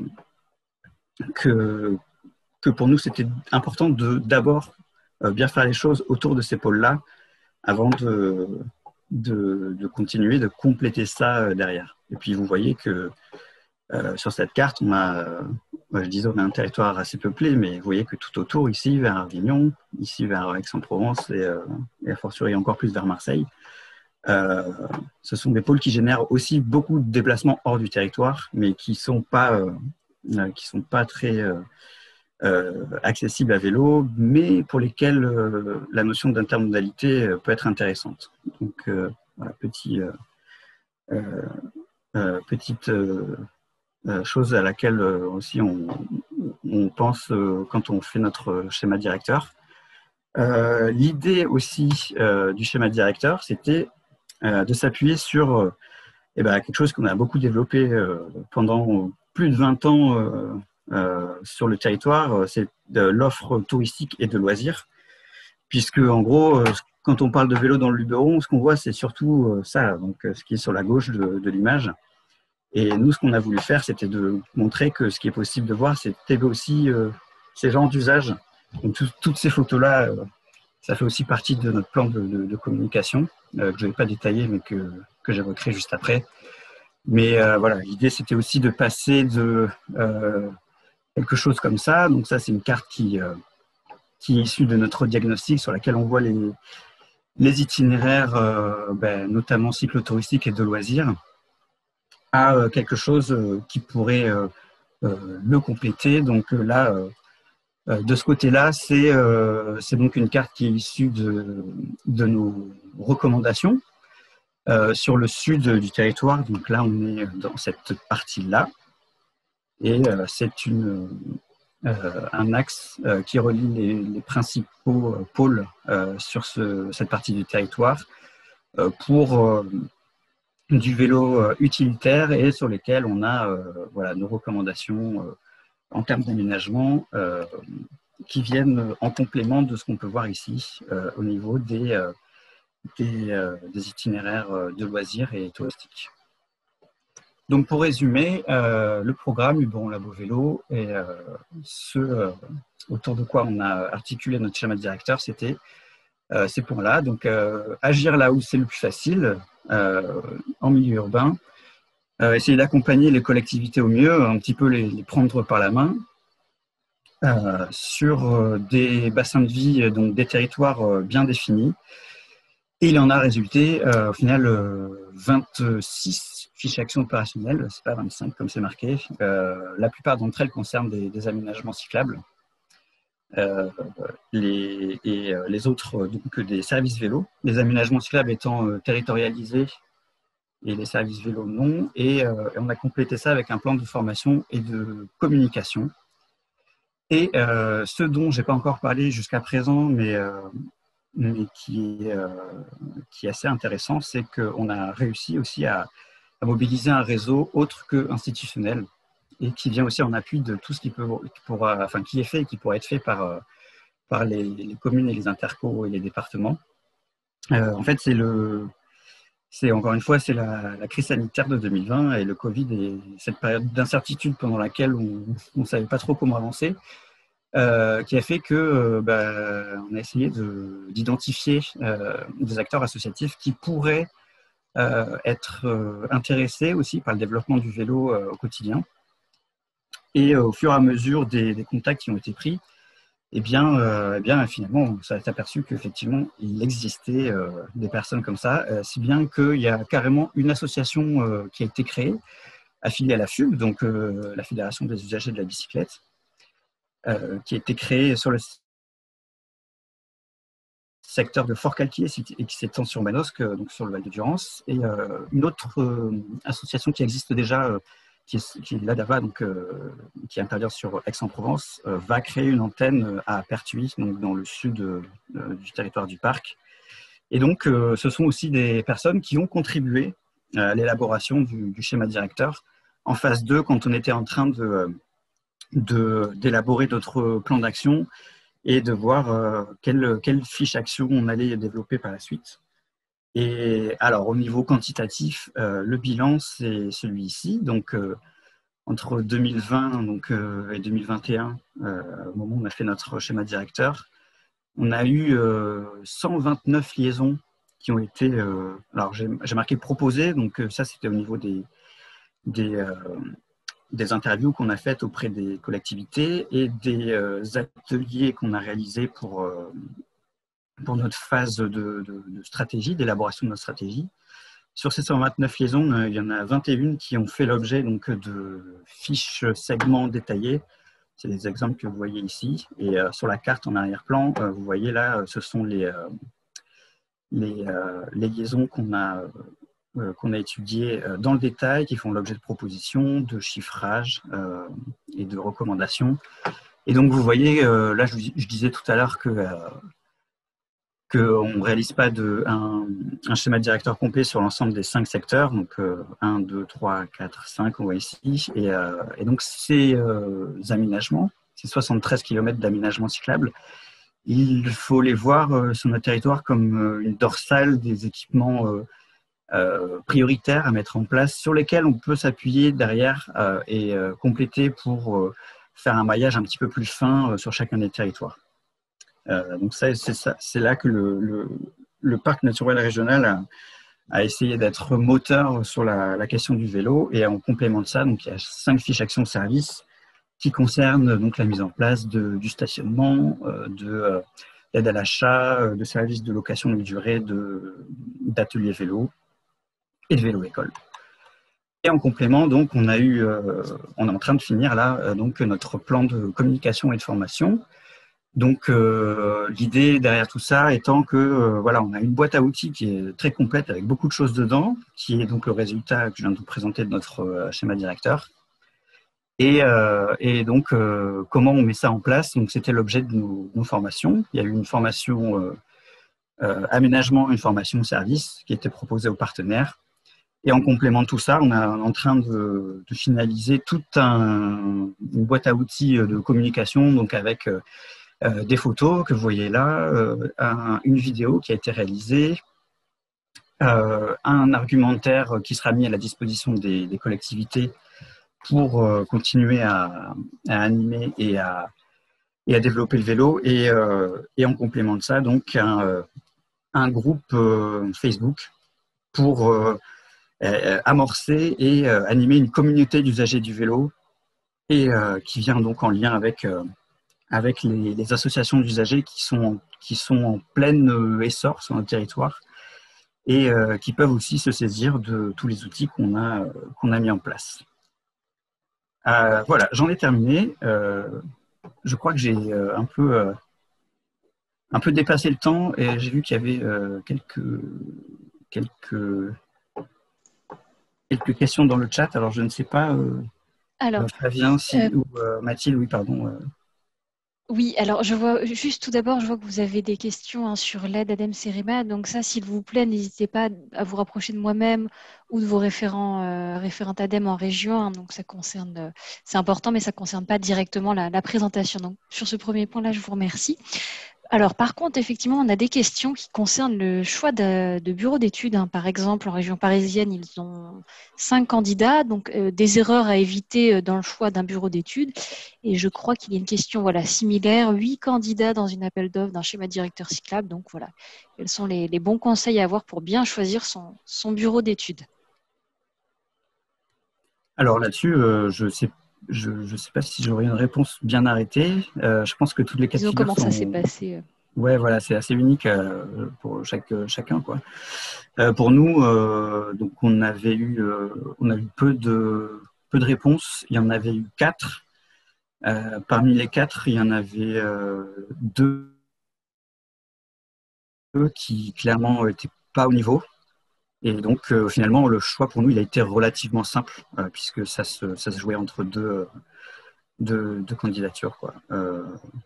Mais je pense que voilà, c'est un exemple parmi d'autres, quoi. Donc, je suis pas sûr qu'il y ait une. Enfin, en tout cas, moi, j'ai. Oui, pardon, vas-y. Non, Nicolas, peut-être sur cette question, j'ai envie de faire appel à Jérôme Cassagne, s'il est dispo, parce qu'il a été amené à la fois à conduire un certain nombre de schémas directeurs cyclables sur des territoires différents, et puis aussi assister des maîtres d'ouvrage dans le choix des bureaux d'études. Quels conseils tu aurais à donner, Jérôme, pour choisir le bon bureau d'études, même si effectivement c'est une question délicate? C'est toujours assez délicat de répondre à cette question. Moi, il y a un élément qui pourrait être en faveur de certains bureaux d'études, c'est d'être du territoire, avoir une connaissance du territoire ou avoir déjà travaillé sur le territoire, parce que comme je l'ai dit, le diagnostic, c'est une phase importante. Il faut vraiment voir comment ça fonctionne et avoir un bureau d'études qui est implanté sur le territoire, ça me semble primordial. Moi qui ai fait des schémas cyclables, quand je suis sur un territoire qui a 1 heure de mon bureau, je peux retourner sur le terrain, vérifier des choses, je n'hésite pas à le faire. S'il est à 4 heures, j'y vais moins souvent. Donc ça, c'est un premier élément. Il y a bien sûr, ça vous savez tous, mais l'expérience que peut avoir le bureau d'études dans les schémas cyclables. On trouve maintenant pratiquement, il y a beaucoup d'entreprises maintenant qui se lancent dans les, mais qui n'ont pas forcément d'expérience dans la mobilité active. Donc, on regarde leur expérience et puis détailler un peu leur devis et le temps qui mettent dans le devis pour le relevé de terrain, pour par exemple le recensement des aménagements cyclables. Voilà, vous regardez le temps qu'ils pensent allouer à ça en fonction de votre territoire et vous verrez assez rapidement si c'est suffisant ou pas, et si c'est un devis un peu qui est un peu faussé, quoi. Voilà. Donc, il y a quelques éléments, mais voilà, peut-être privilégier le bureau d'études implanté sur le territoire. Alors, pour compléter ce que tu dis, Jérôme, nous, ce qu'on avait fait aussi quand on avait fait notre consultation, c'était de mettre dans la consultation directement le prix, le coût l'enveloppe qu'on avait disponible pour le schéma directeur. Donc, dans les critères de sélection, la grille qu'on avait mis en place, on avait mis un pourcentage très faible pour la note qui correspond au prix, pour privilégier la note technique. Et ce qui faisait que chacun, déjà, à la base, savait qu'on avait 60 000 € hors taxe pour ce schéma directeur. Et donc, après, sur ce que tu viens d'évoquer sur les jours, le temps de travail mis à disposition sur tel et tel axe, tel et tel aspect du schéma directeur, ça nous permettait au niveau technique de voir qui répondait le mieux selon nous ou moins bien à tel ou tel aspect, quoi. Qui mettait le plus de temps sur telle partie, etc. Et voilà, c'est la stratégie aussi qu'on avait mis en place pour sélectionner le BE. Merci beaucoup Nicolas, merci Jérôme. Le temps file. Il est temps de passer à notre deuxième intervenant, notre deuxième témoignage avec Gauthier Van Kezele. Gauthier, la parole est à toi. Bonjour, est-ce que vous m'entendez bien? On t'entend très bien. Parfait. Alors, le temps que je partage mon écran, donc j'en ai ravi de pouvoir témoigner sur ce séminaire à vélo 2. Donc, on souhaitait... alors, je gère tout de suite la technique avant de parler, ce sera plus simple. Tac.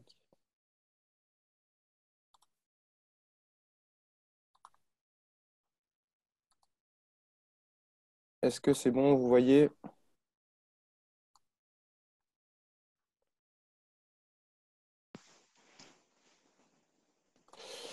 On le voit. Parfait.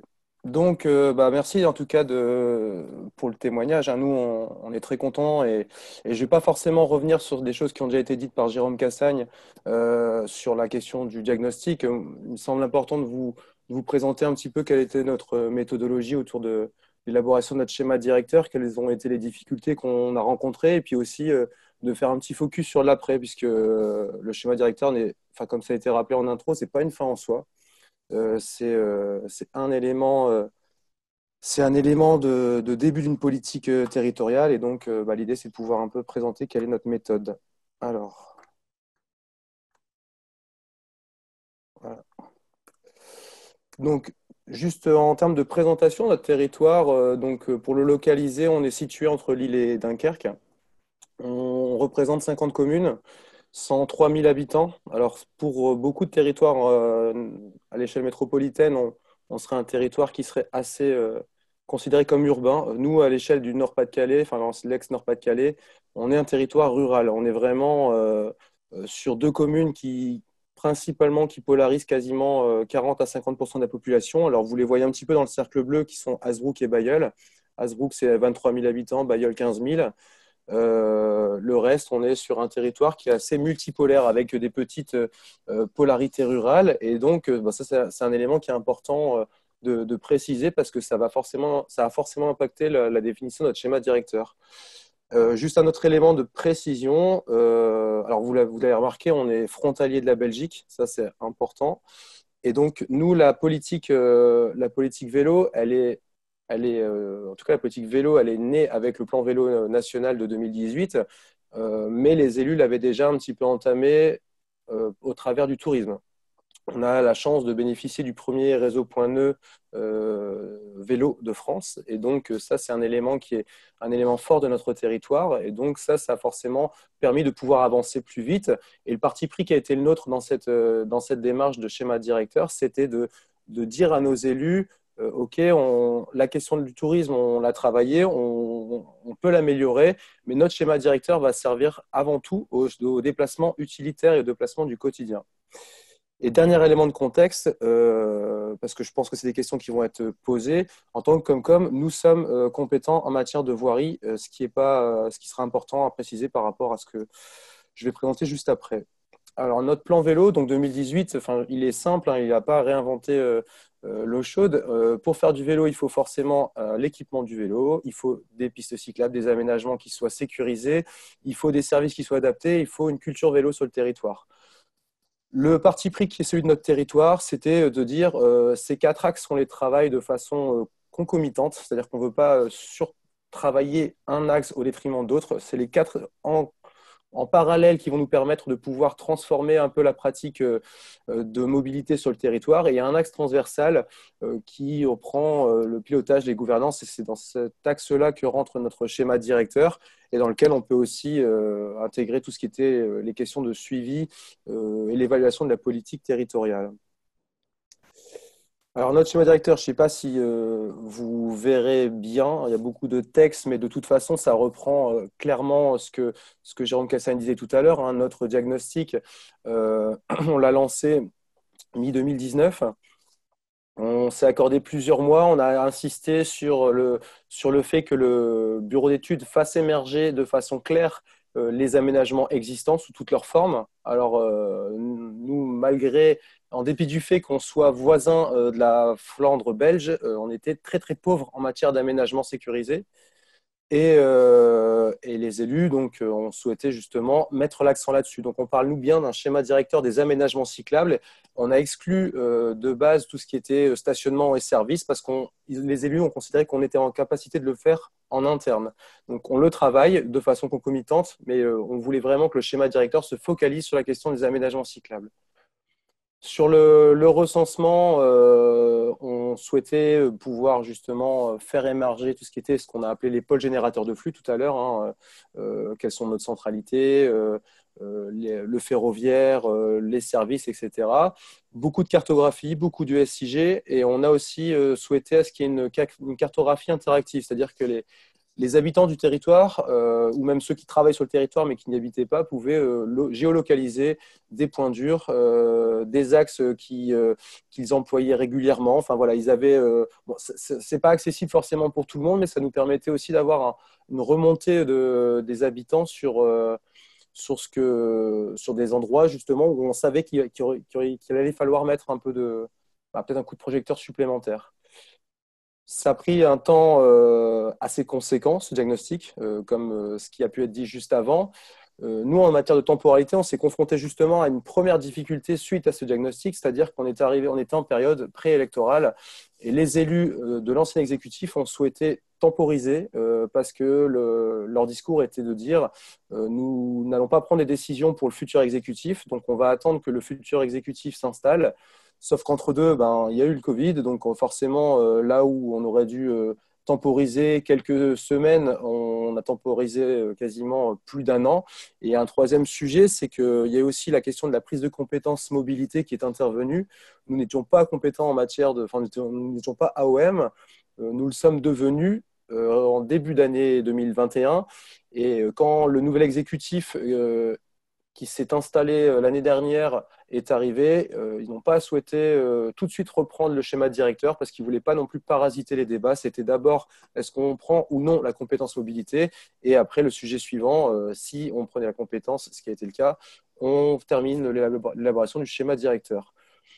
Donc, sur la base de ce schéma directeur, le diagnostic, alors je vais juste vous partager une petite carte de ce qu'on a pu faire émerger. Donc voilà, en termes de cartographie, alors elle n'est pas hyper lisible cette carte, mais elle est hyper importante. C'est-à-dire que ça, c'est des données qui ont été trouvées par notre bureau d'études. Et ce qui est important à voir, c'est que, alors il y a des parties qui sont vraiment purement grises, donc c'est des zones blanches, on peut dire par rapport au ferroviaire. Toutes les autres parties, on a 80% de notre population qui est à moins de 5 km d'une gare de notre territoire. Et ça, alors, Gauthier, oui. Pardon, je crois qu'il y a un petit souci d'affichage. Effectivement, on ne voit qu'un rectangle noir sur la présentation. Je la partagerai par ailleurs alors, dans ces cas-là. En fait, si vous voulez, dans notre cartographie, on a une donnée qui est 80% de la population habite à moins de 5 km d'une gare de notre territoire.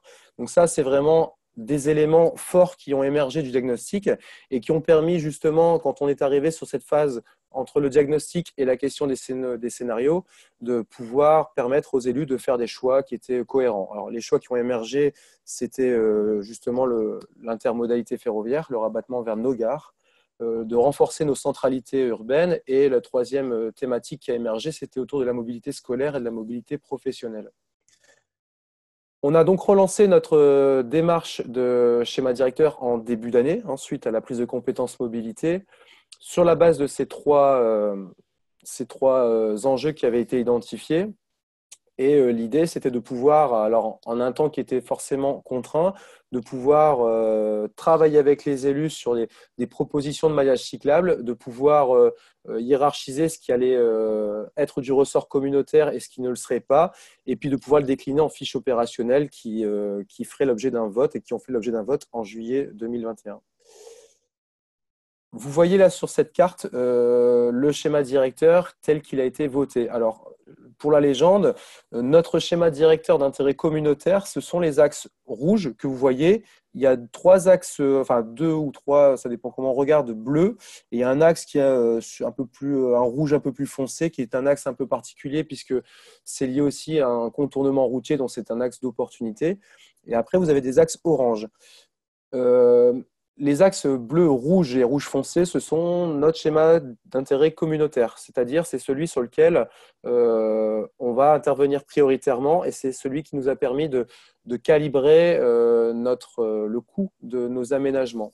Les liaisons orange, ce sont des liaisons qui ont émergé dans les ateliers de concertation, mais qui ne répondaient pas forcément à l'intégralité des enjeux qui avaient été fléchés suite à la phase de diagnostic, donc les 3 que j'ai évoqués tout à l'heure. Ça ne veut pas dire qu'on ne veut pas les travailler, ça veut dire que surtout, comme on commence un peu de zéro, on va concentrer notre action sur les axes qui ont émergé de façon majeure sur notre territoire, donc ces axes rouges. Vous avez quelques chiffres, ça représente 150 km de voiries cyclables, un budget de 33 millions d'euros. Alors ça paraît énorme, c'est tout acteur confondu. On est sur des liaisons qui sont autant sur des départementales, parfois c'est des voies vertes, donc on sait qu'on peut mobiliser des crédits par ailleurs. On est en train vraiment d'affiner ce PPI. On estime que le reste à charge de la collectivité sera de l'ordre de 10-12 millions d'euros à peu près.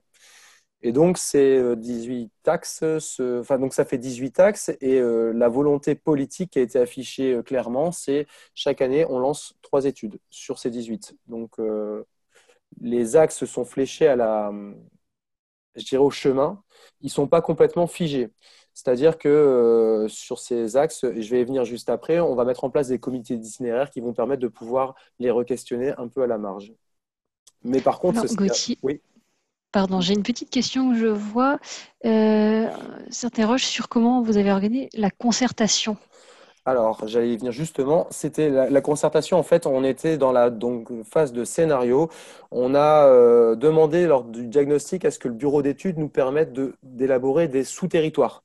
Parce que sur un territoire de 50 communes, toutes les communes ne se comprendront pas quand elles vont travailler ensemble sur le tour de table. Donc, on a travaillé avec les maires ou les élus en charge de la mobilité sur ces communes-là. Et l'idée, c'était de pouvoir reprendre les thématiques qui avaient émergé, les enjeux aujourd'hui en termes de mobilité scolaire, quels sont les axes de façon grossière, qui vous semblent les plus pertinents. Donc là, ils travaillaient sur cartographie, ils faisaient émerger. On voyait si ça correspondait aussi à des axes d'intérêt qui permettaient de pouvoir aussi être valorisés en termes d'intermodalité, alors ferroviaire et aussi vers les aires de covoiturage. Et donc, tout ça, après, il y a eu une synthèse qui a été réalisée par le bureau d'études qui a permis de faire émerger ces axes-là. Les axes bleus, ce sont des axes qui n'avaient pas forcément été identifiés par les élus, mais que le COTEC avait fléchés et qui semblaient aussi pertinents, parce qu'on a une association en Hauts-de-France qui s'appelle le Droit au vélo, qui travaille beaucoup, qui avait déjà beaucoup travaillé aussi sur notre territoire. Et voilà, ils ont su convaincre aussi nos élus de pouvoir les compléter. Là où on a été un peu faible, je dirais, c'est qu'on a manqué d'un deuxième temps de concertation. C'est-à-dire qu'au-delà des axes d'intention, il aurait fallu avoir un temps où on aurait pu représenter ces axes de façon plus fine. On a été un peu précipité par le temps parce que les élus ont imprimé un rythme qui était un peu trop soutenu. Et donc voilà, on a manqué de ce temps de concertation qui nous aurait permis de pouvoir mieux mieux partagée, en tout cas au niveau local, puisque toutes nos communes ne sont pas forcément concernées par des itinéraires cyclables. J'enchaîne tout de suite en fait avec la déclinaison, c'est-à-dire qu'aujourd'hui ce schéma il a été voté en juillet et notre idée c'est donc comme je disais de pouvoir, les élus souhaitent le mettre en place sur 5 à 10 ans. Donc chaque année on va mettre en place 3 études. Ces 3 études de maîtrise d'œuvre vont être suivies par des marchés de travaux. Donc on peut considérer que si on tient ce rythme sous 8 ans ça serait fait. On sait très bien que il y a des acquisitions foncières qui seront à réaliser, il y a des difficultés sur certains itinéraires qu'on va rencontrer. Donc l'idée, c'est de pouvoir, en tout cas, se donner 10 ans pour réaliser ces 150 km et d'avoir une logique d'éviter le saupoudrage. C'est-à-dire qu'on ne va pas faire un petit bout par-ci, un petit bout par-là. Le report modal ne serait pas effectif et forcément, ça serait le meilleur moyen de ne pas pérenniser, je dirais, les budgets sur les aménagements cyclables. La volonté des élus, c'est d'avoir des itinéraires qui soient le plus sécurisés, le plus directs possible et les plus continus possible. Et donc, on s'est aussi doté, et ça a été voté, d'un document opérationnel qu'on a intitulé un règlement de la voirie cyclable. On avait un règlement de la voirie, on l'a décliné pour vraiment tout ce qui était question de vélo. Et donc, la dernière ligne, ce que je voulais évoquer tout à l'heure, c'est que sur les 3 itinéraires qu'on a retenus, et donc là, on le fait par le biais de la commission mobilité, donc on avait 35 maires à peu près qui étaient présents. Il fallait qu'ils se mettent d'accord sur quels sont les 3 itinéraires qu'on allait engager cette année et de pouvoir le faire cet exercice chaque année pour comprendre qu'on est bien sur un PPI évolutif. Sur ces comités d'itinéraires, donc là ils ont été retenus. L'idée c'est de pouvoir nous associer à des représentants politiques de chacune des communes qui sont concernées par un itinéraire, d'associer aussi l'association Droit au vélo et le département qui peut être un acteur sur l'aménagement. On re-questionne, je dirais, de façon marginale l'itinéraire. Peut-être qu'il y a des choses qu'on a manquées dans les choix des chemins. Mais l'idée, c'est de pouvoir décider collectivement de la façon dont on va sécuriser l'itinéraire. Et on intègre aussi la commune parce que tout ne sera pas du ressort de l'intercommunalité. Et je souhaitais aussi donc mettre, pour terminer, un petit coup de projecteur sur la dimension partenariale.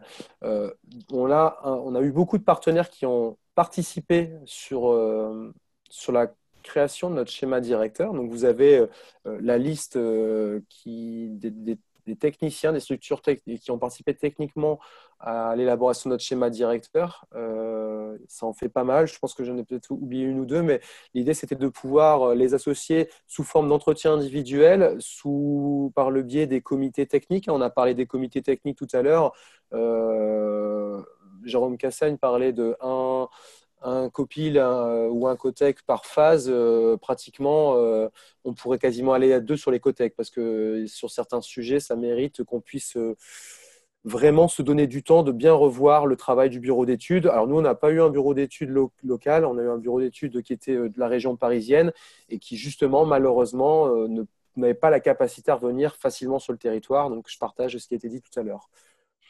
Et le dernier point sur lequel la dimension partenariat était hyper importante pour nous, et ça sera aussi le cas sur l'avenir, c'est par le biais des comités d'itinéraire. Ce que je viens d'évoquer, l'idée c'est que nous, on commence une démarche d'aménagement cyclable et qu'on souhaite la travailler de façon collective parce que on fera de meilleures choses forcément quand on aura plus de cerveaux qui réfléchiront sur le sujet.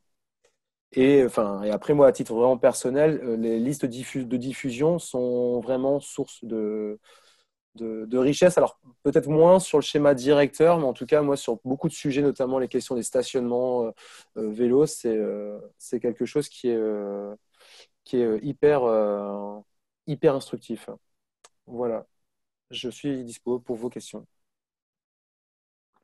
Merci beaucoup Gauthier. Malheureusement, ça va être un petit peu, peut-être prendre une ou deux questions, Mathilde, et Oui. puis après on passera au temps Alors, participatif. il y a une question sur, donc on a parlé de la concertation et une question s'il y a une réflexion à l'échelle communale qui a été envisagée. Et sinon, il y a quelques débats ou plutôt quelques interrogations sur le montant par kilomètre, donc ça qui est variable bien sûr en fonction du territoire. Mais donc voilà, est-ce qu'il y a eu une réflexion à l'échelle communale qui a été envisagée? Alors, elle s'est faite a posteriori, c'est-à-dire que le fait qu'il y ait eu des changements d'équipe politique, notamment sur les deux communes principales, les deux équipes qui sont arrivées sont beaucoup plus volontaristes en matière de développement cyclable. Donc aujourd'hui, elles se questionnent à travers des plans de circulation, mais au-delà aussi. Donc il y a des démarches qui se créent au niveau local. Elles ont été associées dans les ateliers de concertation de facto, mais les démarches se font a posteriori. Sont en cours. Merci beaucoup, Gauthier. Merci. On est obligé de raccourcir un petit peu ce temps si on veut si on veut tenir notre planning. Alors, pendant que nous écoutions attentivement nos quatre intervenants que je remercie, eh bien, Flavien s'est livré à un délicat exercice de synthèse de vos contributions sur les post-it que vous aviez postés sur le bord de Klaxoon et qu'il va nous présenter maintenant avant d'aborder le temps final participatif. C'est à toi, Flavien. Oui, eh bien, de retour, après avoir rangé la pièce que vous aviez laissée en désordre quand vous êtes parti. Et puis, je me suis dit que vous aviez bien travaillé lorsque j'ai fini de ranger, parce que, eh bien, on a retrouvé un peu tout ce qu'il fallait pour répondre à la question à quoi sert le schéma directeur cyclable, voire à la question finalement, qu'est-ce que c'est le schéma directeur cyclable. Et du coup, j'essaie de repositionner les choses. Je vois qu'il y a des choses qui bougent. Il y en a certains d'entre vous qui interviennent encore sur la pièce. Mais oui, bien, le schéma directeur cyclable, eh bien, c'est un outil qui permet de définir une stratégie, de planifier la réalisation de choses, pas seulement des aménagements, mais des aménagements, et de budgéter. Voilà, donc là, il y a un certain nombre de post-it qui pouvaient rentrer dans cette case. Il y a des post-it qui sont un petit peu à l'intermédiaire entre différentes cases. Et pour ce faire, pour établir cette stratégie, pour planifier, pour budgéter, pour réaliser, eh bien sûr, on s'appuie sur un diagnostic qui prend en compte les enjeux de mobilité. On l'a vu aussi dans les témoignages, eh bien, ce diagnostic, pour qu'il fonctionne bien, il doit s'appuyer sur un travail avec les acteurs du territoire. Alors, il y a beaucoup la question des élus qui est revenue dans les post-it, mais il y a aussi la question de la population, vous trouvez dans vos questions sur le chat. Pour ce faire, souvent, on va passer un cahier des charges. Et ces éléments, ça va conduire justement eh bien, à réaliser des aménagements cyclables, un maillage cyclable. Donc, j'insiste sur cette notion. La cyclabilité, c'est pas forcément que des pistes cyclables, ça peut conduire à explorer d'autres choses, des plans de circulation, des véhicules motorisés, la création de zones de circulation apaisées, c'était rappelé par Jérôme et Bertrand tout à l'heure, pour avoir un vrai maillage accessible au vélo. Mais ça va même au-delà de la question des aménagements, puisqu'il y a la question du système vélo qui va inclure les services, d'autres infrastructures. Il y a certaines de vos questions qui allaient dans ce sens tout à l'heure, voire le développement de la culture vélo, par exemple par une offre événementielle en lien avec le vélo, par le fait d'aider des gens à apprendre à faire du vélo, que ce soit des enfants ou des adultes. Puis ça va définir des modalités de mise en œuvre de toutes ces choses. Voilà. Donc c'est un exercice pas forcément exhaustif et parfait de rangement parce que le temps était limité, mais ça montre que les idées étaient déjà bien posées dès le début du webinaire. Et pour poursuivre, puisque là on a défini ce que c'était un schéma directeur cyclable et à quoi ça servait, eh ben, on va vous demander là encore de contribuer avec un autre outil. Cette fois-ci, c'est pas Klaxoon. Vous découvrez avec nous l'offre d'outils collaboratifs qui est présente sur Internet. Donc là, Thomas va vous mettre dans le chat un lien. Vous allez arriver sur une interface. Et là, la question, ça va être de nous donner des mots-clés qui caractérisent pour vous un schéma directeur cyclable réussi. Là, voilà, il y a un nombre de caractères limité. Je vous encourage à aller plus dans un format mots-clés, adjectif, nom. Et normalement, eh bien, si le lien que Thomas vous a mis dans le chat ou est en train de vous mettre dans le chat fonctionne, eh bien, on va voir apparaître ensemble les différents mots auxquels vous pensez lorsqu'on vous pose la question qu'est-ce que c'est qu'un schéma directeur cyclable réussi? Très bien, petite précision par rapport au premier lien, il faut le copier-coller, celui-là. Vous le copiez-coller, vous le mettez dans votre navigateur préféré, on ne peut pas cliquer directement dessus. Mais on voit que vous avez déjà commencé l'exercice. Voilà, une fois que vous avez renseigné les mots, vous pouvez revenir sur l'écran de Ring Central et vous allez voir apparaître les propositions des collègues. Il y a beaucoup de choses. Normalement, les mots qui apparaissent en plus gros sont ceux qui sont indiqués le plus de fois. Donc on voit la concertation qui est au cœur de vos propositions. Les notions de système vélo, de planification, d'interopérabilité, de partage de l'espace public, de communication, de co-construction. Donc ça, c'est des éléments pour lesquels on pourra faire une petite capture d'écran à la fin de notre webinaire et puis on vous la fournira. Ce sera le fruit d'un travail à 45 pour l'instant, mais pour ceux qui 47, voilà, ça monte. C'est assez satisfaisant de voir cet outil qui fonctionne.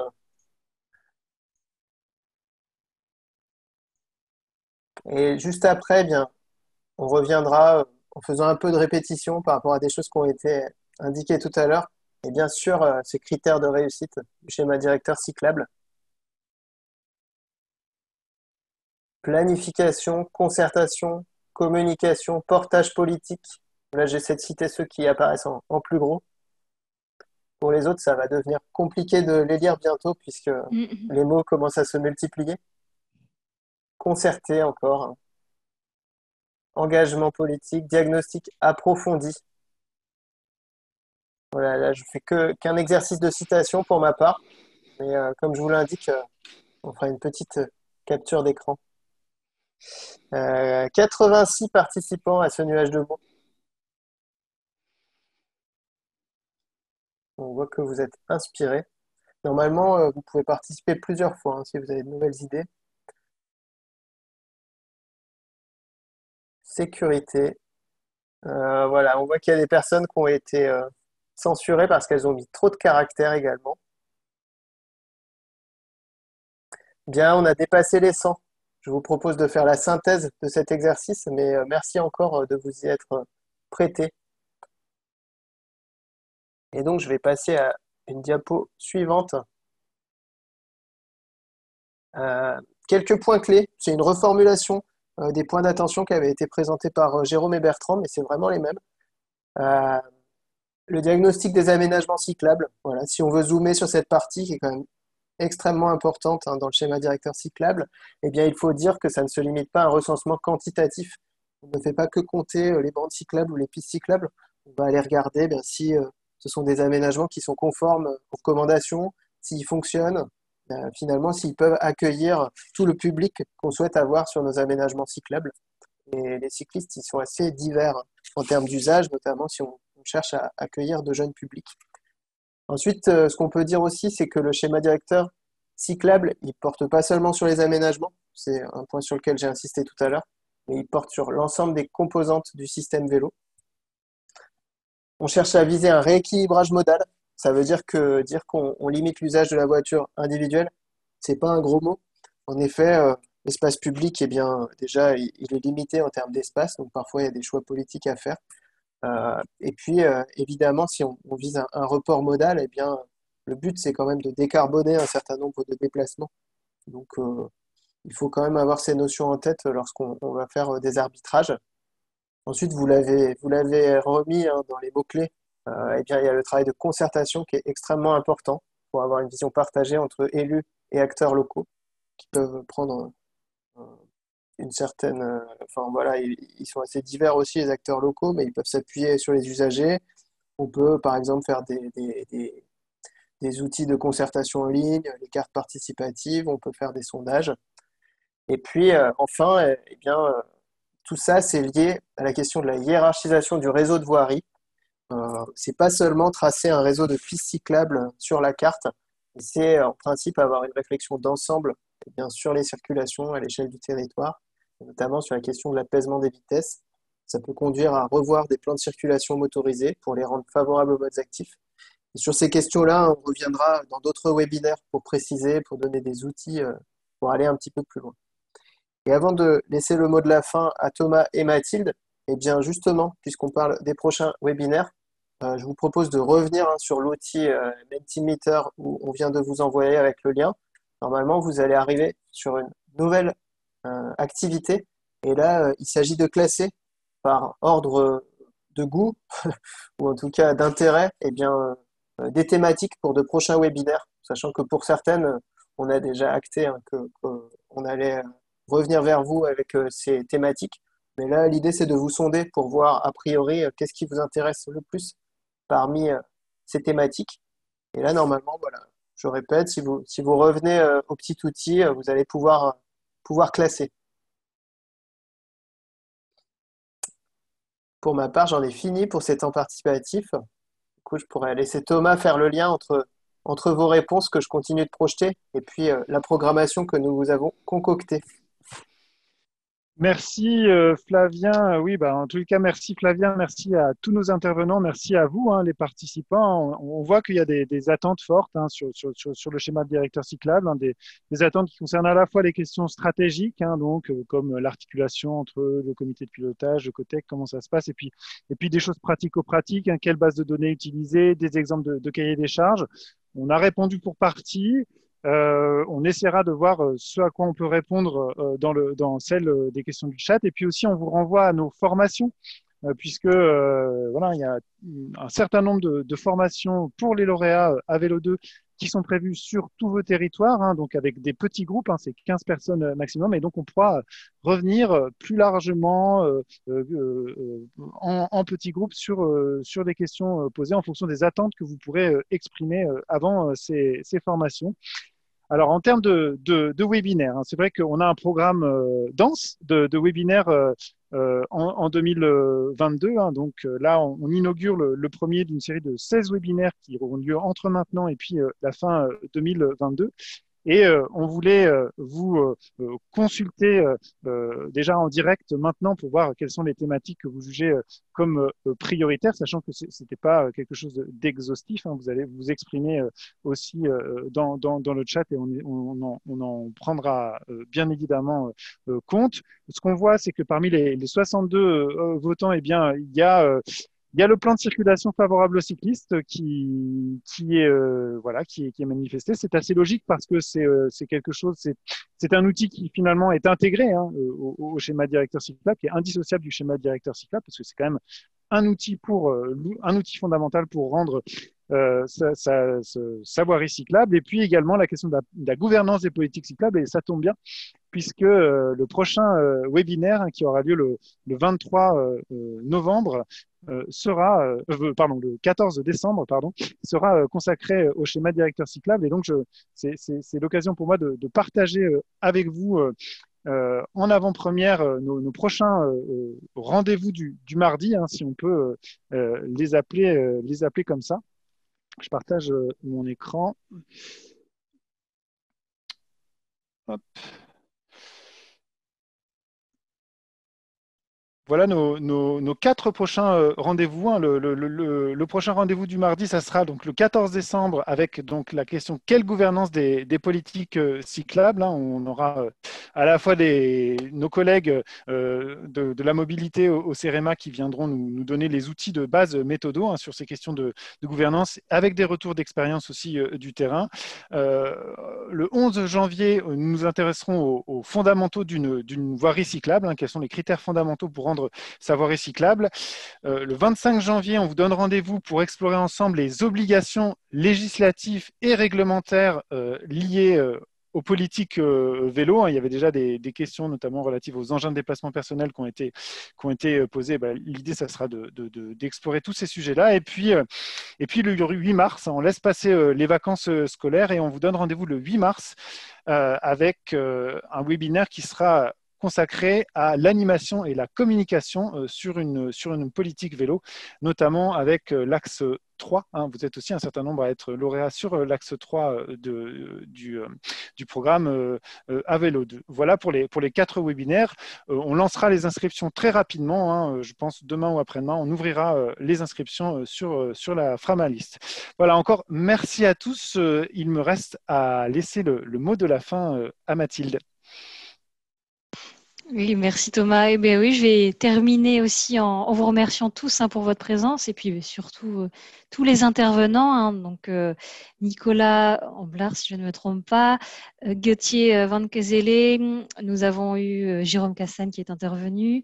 Également, pardon, que je n'oublie personne, merci à Flavien Lopez, Thomas Joanneau que vous venez d'entendre. Et dites-moi si j'oublie quelqu'un et j'en suis désolée d'avance. Je crois qu'il y avait une dernière personne. Pardon, Bertrand.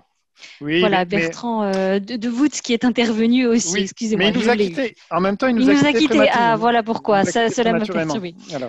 Donc voilà. Donc merci à tous et bien sûr à tous que je viens de citer. Merci au CEREMA puisque comme ça a été indiqué, c'est le premier webinaire d'une longue liste qui prend place vraiment dans ce cadre de vous accompagner, vous, lauréats à Vélo 2, dans la réalisation de vos projets, donc au travers, entre autres, ces webinaires qualitatifs, et parce qu'on a eu de précieux conseils et de retours d'expérience. Et il y aura, comme ça a été annoncé aussi, mais ça sera expliqué plus tard, c'est des formations en petits groupes qui vous permettront vraiment d'avoir cette dynamique aussi territoriale, cette synergie par rapport à tous vos projets et à toutes vos ambitions à ce sujet. Je vois qu'il y a beaucoup de questions aussi sur tout ce qui est le partage des documents. Oui, la présentation est enregistrée, les supports vous seront communiqués et il y a bien, et ça va être très prochainement, vous allez recevoir le lien très prochainement, un espace collaboratif pour vous, lauréats à Vélo 2, qui sera disponible et pour lesquels vous pourrez avoir accès à ces documents, mais aussi à différentes ressources, dont le cycloscope. Je vois qu'il y a eu beaucoup de questions dessus. Bien, je merci à nouveau, et je vous souhaite dans ce cas-là à tous une très bonne fin d'après-midi et une très bonne journée. Merci beaucoup.